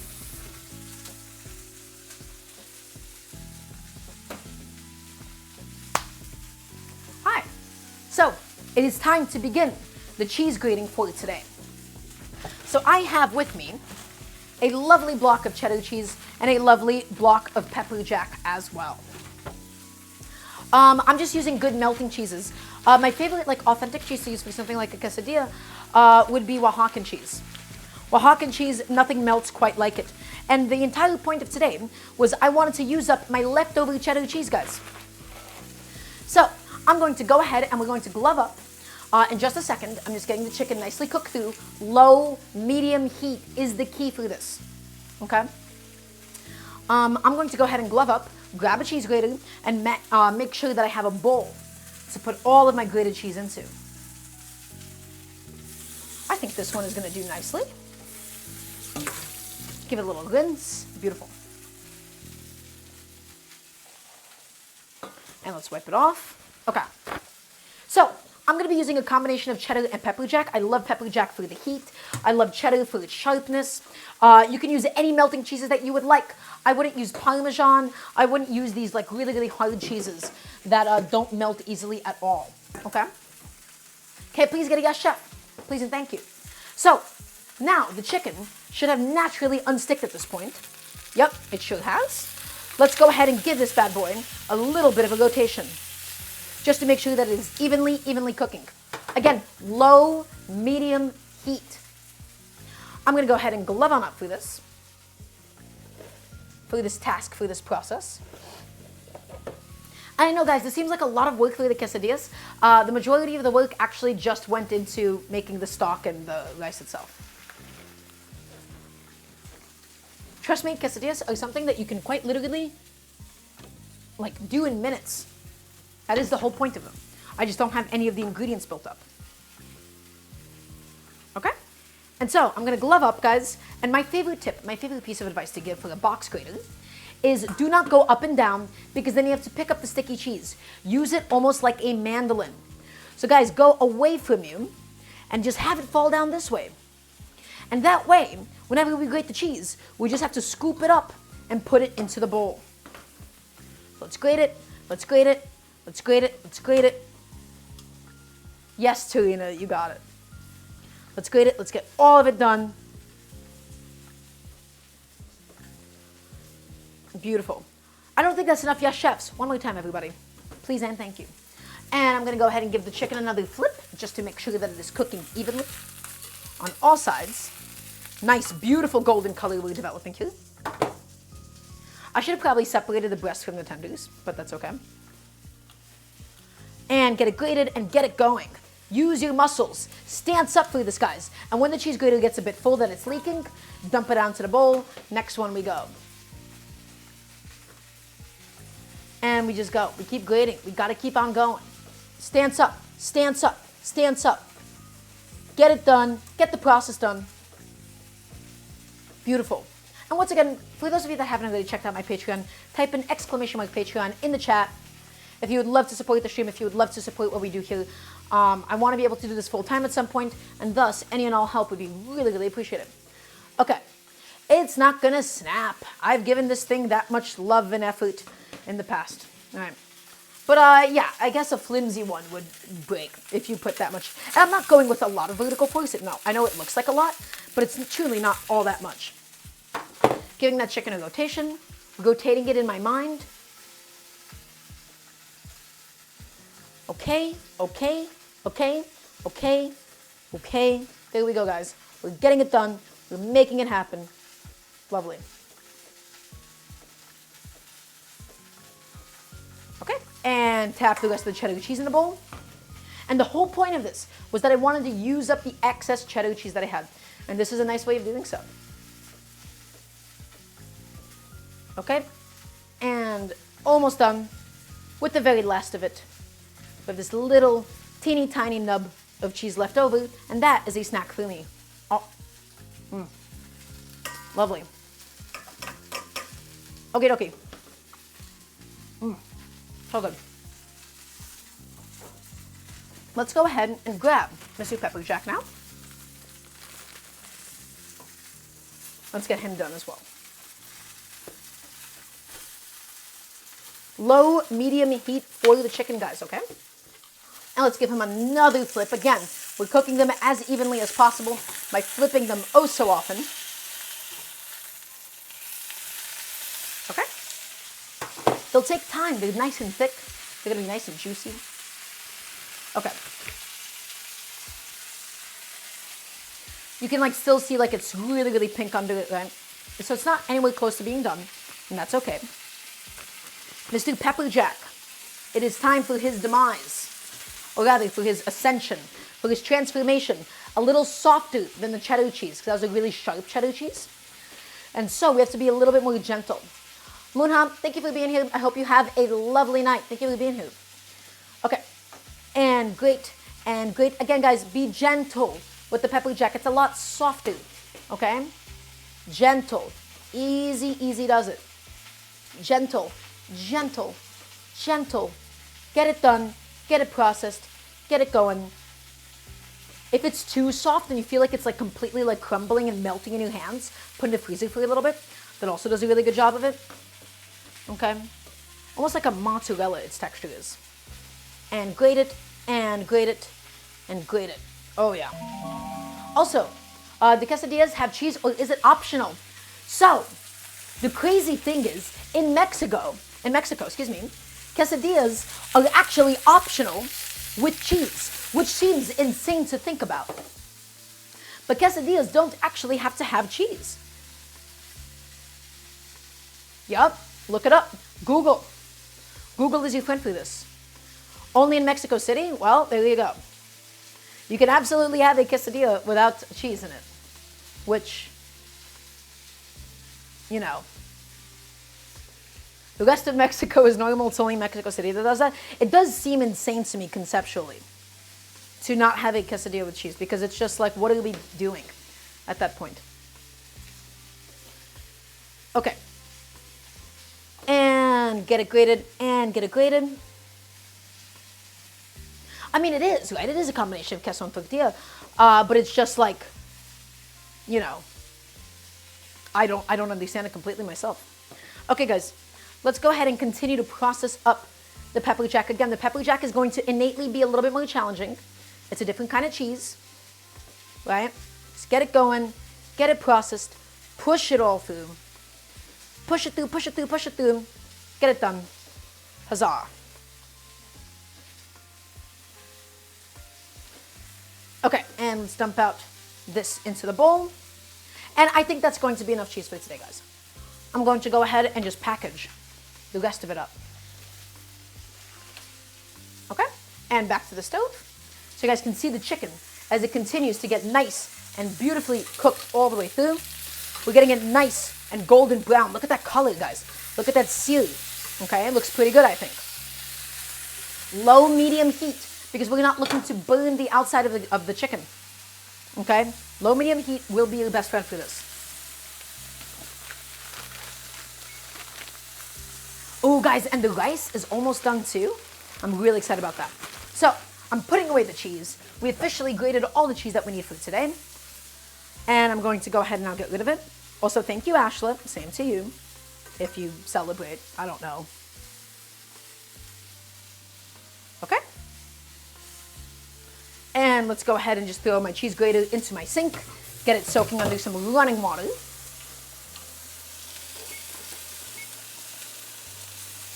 That's my beautiful pot of rice, and I'm really excited to show that off to you guys. So just give me one moment. Please bear with me. Chat, do you want to see the rice? Do you guys want to see how the rice came out? I want to hear the nice yes, chef. Please and thank you. And let's flip the chicken over. Again, the chicken is going to take some time. You got to be patient with it. All right? We flipped it over. We're letting it go. We're letting it do its thing. Lovely. Look at the color on that chicken breast, guys. Look at the color. Look at the seal. All right. I'm going to show you the rice. I will show you the beautiful rice that we have developed together.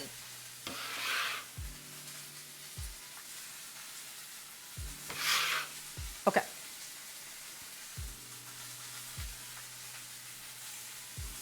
You ready for this? Let's see how it came out.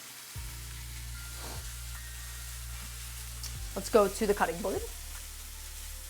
And I'm just going to set up a little towel. I want to continue just cleaning this up, just to get rid of all this cheese off of it, so that we're not just straight cheesing. Okay? And now, let's go ahead and grab my lovely pot of rice. This is my pride and joy, my incredible seasoned rice. And let's go ahead and mix it in. Because some of the solids sometimes float to the top. We want to go ahead and just fluff up the rice, guys, really, really gently. Pick it up from the bottom and fluff it up. Pick it up from the bottom and fluff it up. Flavorful, homemade stock, homemade sofrito. This rice has so much love put into it. Perfectly cooked, not mushy, not too granular, nice and fluffy. We're just breaking down the texture a little bit. And we're folding it. There you go. That is a really beautiful seasoned rice. Let's give it a little taste.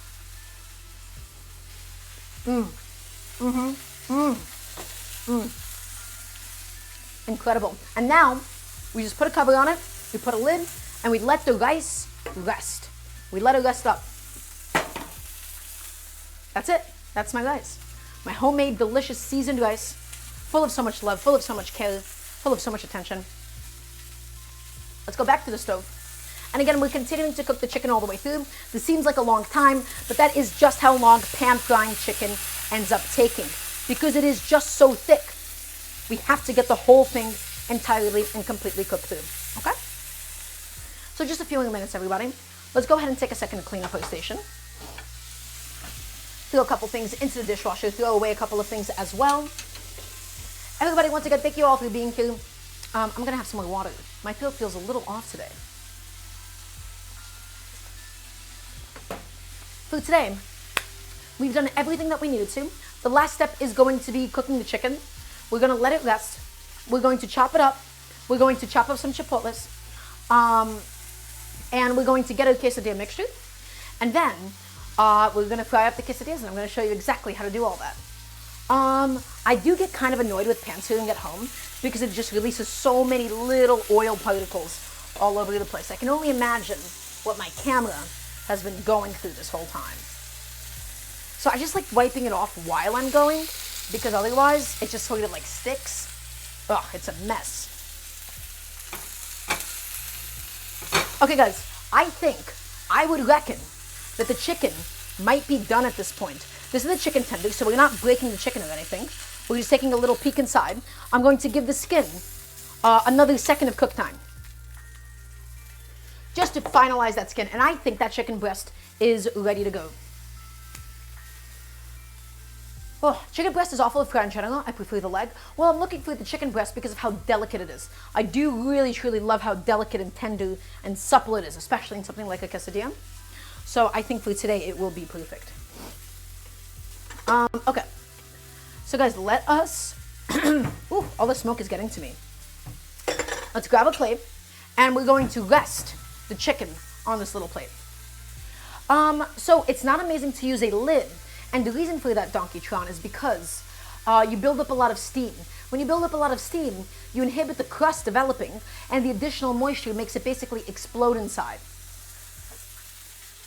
With like all the water that's like sort of built up, and then it splashes so much when you lift up the lid. So I'm not crazy about like pan searing with the lid. Okay guys, last step, last little touch. I'm just going to cook the sides of the chicken breast for just a second or two. That's all it's going to take. And then we'll let it rest, and then we'll do the chipotles. So that's one, and this, oh, that's a chicken tender that just fell off. That is okay, that is fine. Let's take the chicken tender off, and let's flip it over on this side. Okay guys, that is my chicken breast, beautifully cooked, beautifully seared to perfection. Let's also just pluck off the chicken tender and see. We're not cutting the chicken, we're just already separating the natural division that already formed. Okay, and there you go. And guys, that's it. That is all we need to do for this chicken. So come take a look. Boop. Beautiful color, really beautiful sear on it. All I'm going to do is I'm just going to adjust it ever so slightly, make sure that the chicken tenders aren't stacked up below it or anything. And now we need to let it rest. Why do we let it rest? If we were to cut into this immediately, what's going to happen is it's going to release a bunch of liquid, because the liquid becomes a little bit more viscous as it cools. Additionally, if we were to cut into it now, what's going to happen is it didn't hit its final temperature. By letting it rest, we get maybe 2 to 3 more degrees of carry-over cooking. That's why we pull it off at roughly 155, but I'm guessing 155 because I've cooked many chickens in my life. So guys, let's get rid of this stainless steel pan. We have no more use for it. And now the goal, we just gotta let this bad boy rest for just a few moments, and then we'll slice into it. But this chicken tender, I'm keeping for myself as a little snack. And guys, the last but not least component for my quesadillas are these chipotles in adobo sauce. Adobo sauce usually refers to any vinegar-based sauce. These are smoky, delicious chilies that have been soaked in that adobo. They have so much flavor, they have so much character, they have so much to provide. I firmly, firmly believe that everybody should be cooking with chipotles. This is something that everybody should get more comfortable with doing. So let's open up that canister, and we're going to need roughly 4 chipotles for today. This is where the flavor for today comes from. And adobo, by the way, means a lot of different things in a lot of different cuisines. In Filipino cooking, it's very, very different, right, from this, because this is not like a soy-based sauce. A Filipino adobo is a, vinegar-based sauce, and so is this. This just doesn't have the soy. Okay, guys, these beautiful, delicious, smoky, dried chilies. And let's get one more out, and we want all of that sauce.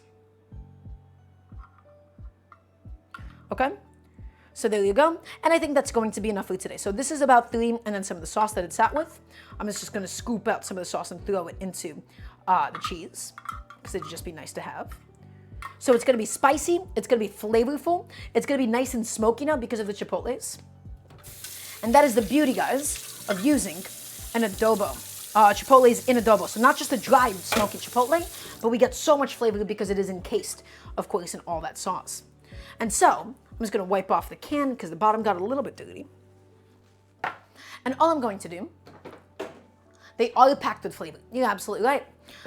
So, all I'm going to go ahead and do, guys, is I don't even need to hold this down or anything because it's already like kind of like wet and flat. All I'm doing, I'm just chopping it up into small pieces so that it evenly distributes into the cheese itself. How can I use chocolate in a meat dish like beef? Jack, typically you would like braise with it, but I don't really love cooking with chocolate because it just kind of splits. Okay, guys, and again, we just want to get a nice fine dice on this because the goal isn't to really bite into a chipotle. The goal is to have this just be evenly distributed throughout the quesadilla itself, okay? So I'm just flipping it over to make sure that all of it is just about roughly processed, and that does look pretty good to me for the time being. And so all I'm going to go ahead and do is just scoop it up. But yeah, chocolate, you know, people do like chocolate beef stews on occasion. And then I'm also gonna have my chicken tender snack in a second. Take it, guys, and scoop all of it up and into the bowl with all of the grated cheese. It's going to make it really flavorful. It's gonna make it really, really delicious. Okie dokie. And I'm going to have this chicken tender. Guys.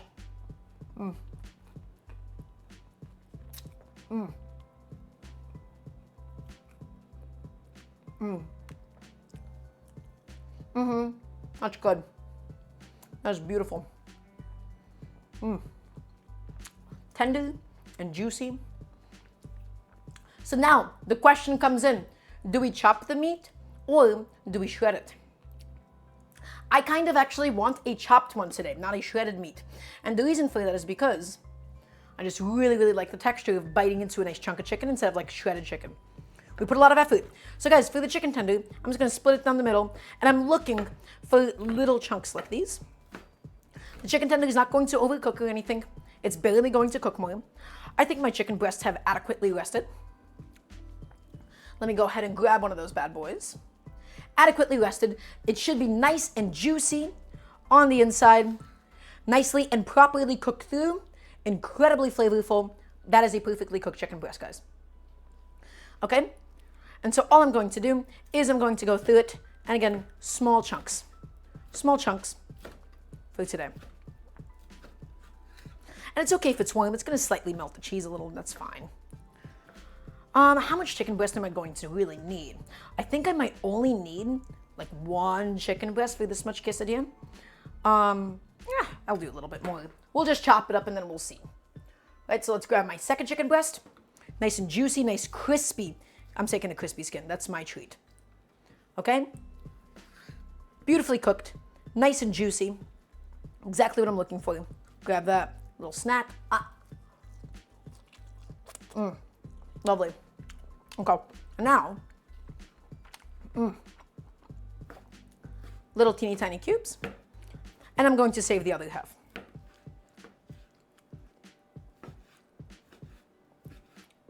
And guys, guess what? That's it. That is my quesadilla mixture. That's my quesadilla filling. I'm just going to go ahead and grab this and put that into the bowl. And guys, it is time for us to now build the quesadillas. Is everybody excited for this? This is the final step. We're going to make it, and then we're going to go ahead and cook it. I'm going to be heating up a nice, large stainless steel saute pan, something large enough to be able, sorry for hitting the microphone, something large enough to be able to accommodate the size of my quesadillas. I'm going to go ahead and get rid of this cutting board and this knife and all of this. It has done a wonderful, wonderful job for us today. And let's just go ahead and get all of that thrown into the dishwasher. So it is out of sight, out of mind, nothing for us to worry about. Okay, and that one has been done. And let's also throw this in here. Lovely. Let's wipe off my station. Okay.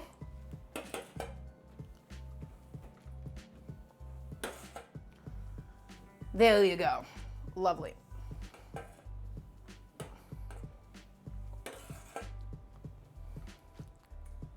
And guys, again, we're heating up the pan really slowly on a medium heat. It is a stainless steel saute pan that I have there. It's a really big one. I'll show it to you in a second. Okay, so heating up slow on medium heat, all right? Let's head back to this. This is my quesadilla filling. So let's go ahead and I also have a Nanika tattoo, totally human. Alaka Nanika, you get it. So let's go ahead and grab a glove. And guys, all I'm going to do is I'm going to gently toss this mixture together. Gently toss it. You want to distribute the chipotles. You don't want to smush it. You need the pockets of air so that the quesadilla doesn't come out too dense. So just toss it, toss it, toss it, toss it. I know the chicken came in and it was a little bit warm, but it's going to be okay, I promise. And guys, this is a delicious, flavorful filling. Lane, thank you so much for the Prime sub. Thank you, thank you. Look at our filling. Delicious, full of flavor. The only thing is the chipotles, they have a tendency to really, really clump up.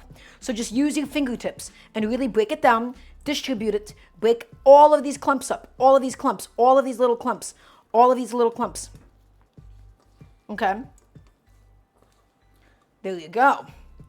Guys, these are going to be some incredible quesadillas. Are you excited for these? I want to hear a nice resounding yes, chef. Please and thank you from everybody watching. Okay. And that looks pretty good to me. Again, I'm just breaking up all the clumps of chipotle. I'm breaking up all the clumps of the cheese because we want everything to be as distributed as humanly possible. There we go. I'm going to have a little taste. With the adobo, with the chipotles, already amazing. That is good. Okay. So, yeah, again, we're not like squeezing. We just tossed it a little bit, right? So we still have some air in there. Okay. 1 second.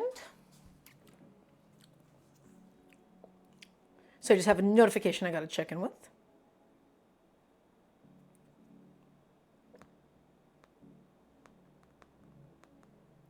My apologies, everybody. There's something I kind of have to respond to at the moment.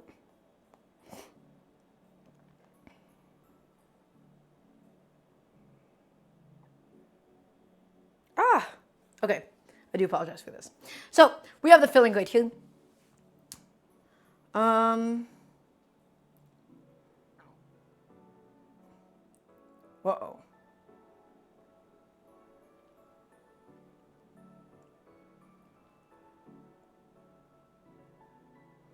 Okay, hi, sorry about that. So, it's time to build. So what do you need for a quesadilla? I see some quesadillas actually be made with masa. I see some of them be made with corn tortillas. These are the tortillas I'm working with today. This is a Turkish brand of flour tortillas. I can't really find other flour tortillas in my area. So this is what I'm using. I wish I lived near like a tortilla factory or something, somewhere I can get like really good quality fresh ones. But alas, in my part of New York, that is not very possible. So, beautiful tortillas. Nice big floury ones, guys. Okay? And all I'm going to do is I'm going to grab just like another surface, like another cutting board. Just like so. And I'm going to just put in a little bit of peanut oil into my pan. We want enough that it's going to be basically frying the tortilla. Okay? And you're going to see what happens. So that's heating up. That's going. We're going to get that oil nice and hot, guys. We want to get these tortillas nice and crispy. All right. So medium heat. We're sticking it to a medium heat. And now, let's assemble. Let us begin building. So here's what we're going to have to do. We're going to grab some tortilla right here. And then we're going to go ahead and scoop in some of my filling. What I want to try using for this, I want to see how effective is my cookie scoop going to be for actually getting the tortilla. So we want it to not go past this folded line. We just want to be able to dollop it in right inside. So let's measure it out. Let's do probably 3 of these, I think, to start. 2 and 3. Okay, I want a stuffed quesadilla, okay? I want it stuffed and I want it filled. And so, what is the ideal vessel? What is the ideal tool with which to spread this out? Would I just be able to use the back of my spoon? Do you think that would do a good job? And the reality is it does fine. You want to be able to spread out this filling to almost the edge. You leave a little bit of space because the cheese is going to melt and some of it will leak out and you don't want any leakage. We don't want any leaksters. We don't need the tortillas to be warm. The flour tortillas are a little bit flexible when they're cold. The corn tortillas, you would need to absolutely make sure that they're warm. I promise you, these are not going to break because we will properly cook them. They will be lovely, so nothing to worry about at all. Okay. So guys, let's go ahead and get all of this stuff spread out really, really nicely, all the way to that edge. Maybe a little bit more filling here is what I'm thinking at the moment. Okay, I think that looks pretty good. And let's take this and let's fold it over. Let's fold it over and let's just basically press this shut. Let's press it shut. Let's make sure that everything is filled to the edge. So like as you see here, guys, I missed a little bit. I have a lot of filling that's sort of centralized, but not enough of it has made it to this edge of the actual tortilla itself. And let's take it and let's push this guy a little bit back on in. Okay, let's give it another press. And again, this press, we're just evening out all the filling. We're not pressing the seam because that is how we break the tortilla. And now we're just going to leave it just like this, guys. Nothing too crazy, okay? The edges will naturally seal themselves during the cooking process. Let's go ahead and do the second one. And what's nice about laying it down like this is you can really easily see the natural division now. And big scoops, guys. Big, big, big, big, big, big, big. All the way in. 1 and 2 and 3. Okay, so I have about enough for like 2.5 really big, like these are really stuffed quesadillas, guys. These guys are stuffed and they're ready to go and they're going to be amazing. So my oil is hot, my oil is ready. My oil is in fact too hot, so I just shut off the heat. I overheated my peanut oil slightly, so please forgive me. I don't need it to be smoking hot or anything. So just giving it a second to chill off. Okay, and let's just go ahead and push everything to the sides. Push everything to the end, because again, guys, we don't want any blind spots, but we also don't want any leakage. Also, hi, Gigi. It's lovely to have you. A fork on the edges isn't going to do anything, and that will absolutely be overkill. Yes, that is overkill. Okay, and I think that looks good for me. So, guys, these are my 2 quesadillas. They're ready to go. Again, we're just pressing it to flatten everything, and then I'm also just sealing up the edges ever so slightly. There you go.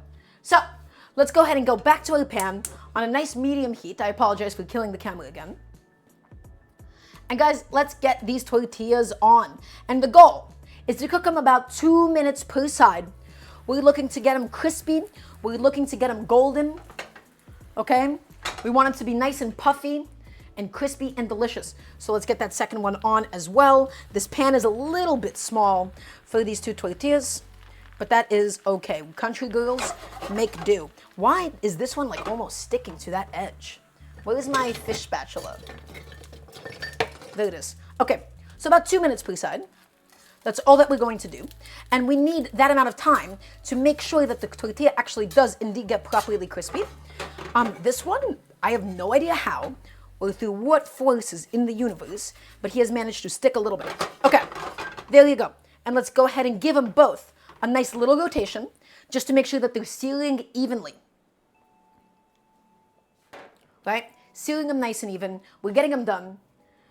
A metal spatula on metal is okay. It scratches a little bit, but it's not an amazing sound. So guys, 2 minutes per side. Tortillas and bread products, they burn a lot easier than you actually think they will. So that one side is going to need about another minute, 15 seconds.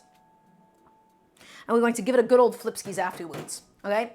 And again, we're going back in, we're giving it all a little rotation. Just like that. And we're going to get some amazing, amazing quesadillas. Metal on cast iron, it's actually really debatable. I feel like people go kind of back and forth on this. So I don't know. I don't think I have an amazing answer to this question. I don't actually own a cast iron, by the way, which is a tragedy. Okie dokie. Guys, we're almost done with the process. We're almost done. We're on the very last few steps. Thank you all for being here. Thank you all for being so patient with me for this quesadilla process. These might be the most intense quesadillas anybody has ever seen on the internet, but that is because we've just done basically everything from scratch. Jack, you don't have to ask my permission to do that. I mean, do what you want to do. I can't tell you what to do with your life. Okay. And I'm just going to give the bottom a little peek because I want to see how it's doing.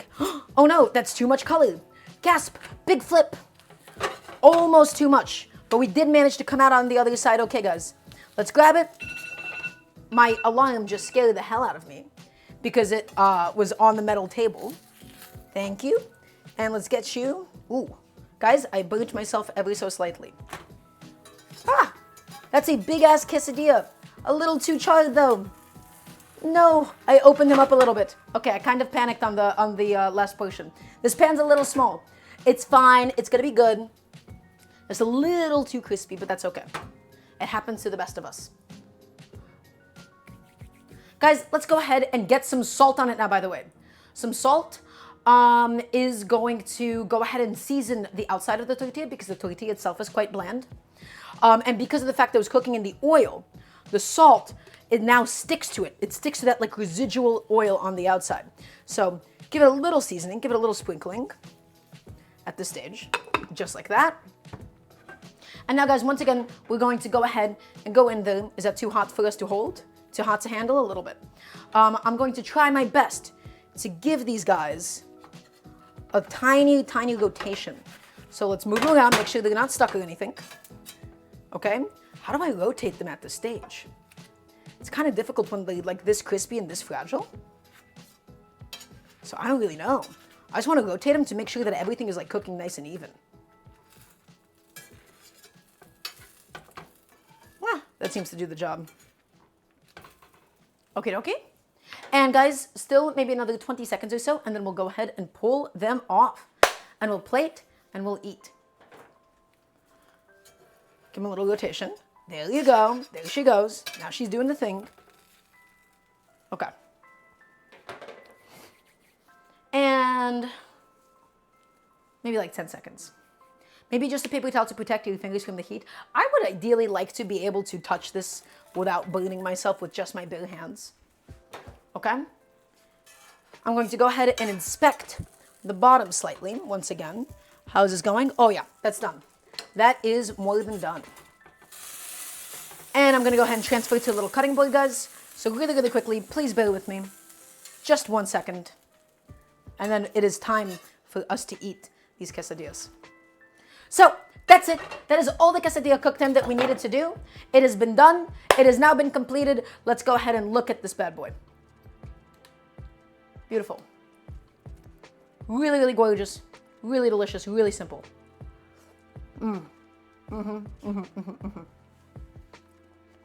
Everybody, final touches. Final touches begins now. There we go. So here's what's going to happen. One of these bad boys, we're not worried about. That is going to be for later. Which one is more presentable? How does this bottom side actually look? Looks good. Again, a little too charred for my liking. It's a little too charred. Okay, so the one that's most presentable is this one, I think. Okay, let's go ahead and grab a nice big plate. I'm going to go ahead and grab, I think I'll put my quesadilla on a different plate somewhere. Just so that it is not immediately, you know, taking up all that space. And now, everybody, let's go ahead and cut up this beautiful quesadilla.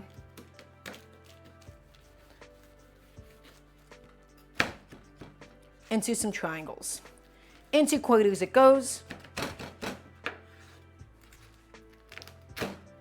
There you go, nice and quick, nice quick motion. And now, let's put it on the plate. Let's stack up this quesadilla.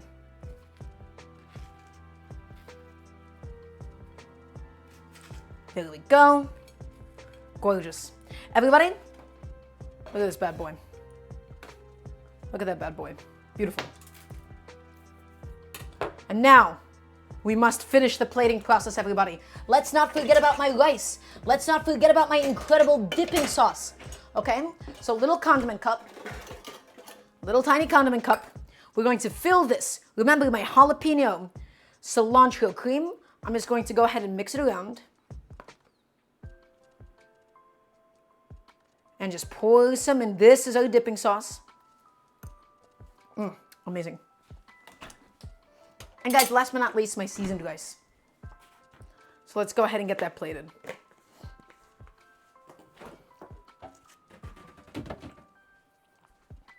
My pot of homemade, delicious seasoned rice.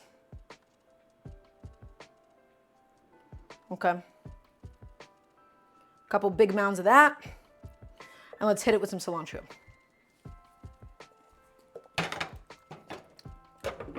And guys, that is gonna be it. A lot of effort, a lot of love, a lot of time and attention and affection was put into today's incredible quesadilla.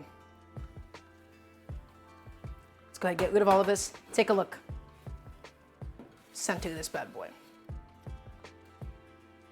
Everybody, let's do one final recap session. Everything here was made entirely from scratch. We have quesadillas with seared chicken. We broke down a whole chicken. We used the chicken breast, seared it, mix it with some grated cheese, some grated cheddar and pepper jack, and some chipotles. And then we put inside of a quesadilla, inside of a tortilla, seared it up really nice and good, and then we've obtained the quesadilla. We made a cilantro jalapeno crema. We blanched the cilantro for stability. We added in some jalapeno, some onion, some garlic, some lime juice, and then of course some sour cream. We have this lovely plate of seasoned rice. This seasoned rice, we made a sofrito by first charring some tomatoes and bell pepper and chili and blending it. We then also sauteed bell pepper, we sauteed onion, we sauteed garlic. We added in the blended stuff, cooked it all down, added it to some freshly washed jasmine rice, and we made a homemade chicken stock.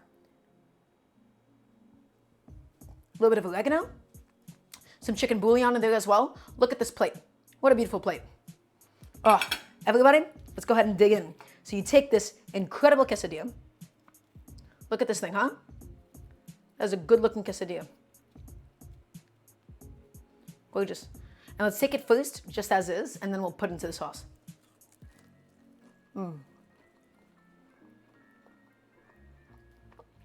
So good. And let's dip it into the sauce.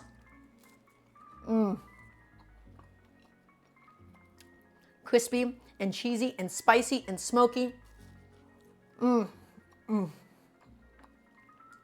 That is so good.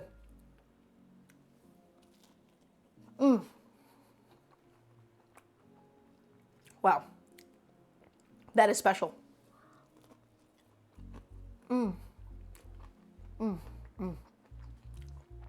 Having a dipping sauce for a quesadilla is a game changer, and not enough people do this.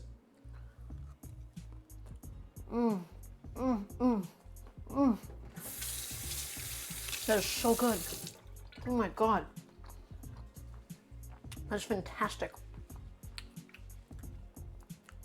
Let's go ahead and have some rice as well. Taste my delicious seasoned rice.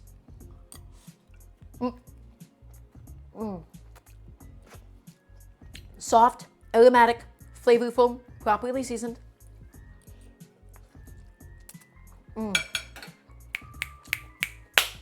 That's so good. And that's it.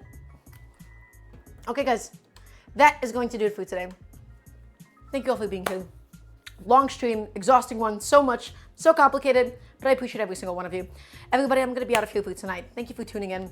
Next stream is this Wednesday, 5 p.m. EDT. April something, I forgot the date. 5 p.m. EDT. We're not going to get anybody, we're just out of here. I have a lot of cleanup to do tonight. Thank you all so much. I appreciate every single one of you. Check out my Patreon, !Patreon, if you'd like to support the streams. Any and all monetary help there is appreciated. I would love to be able to do these full time. I'll see you all this Wednesday. And yeah, just have a good Sunday.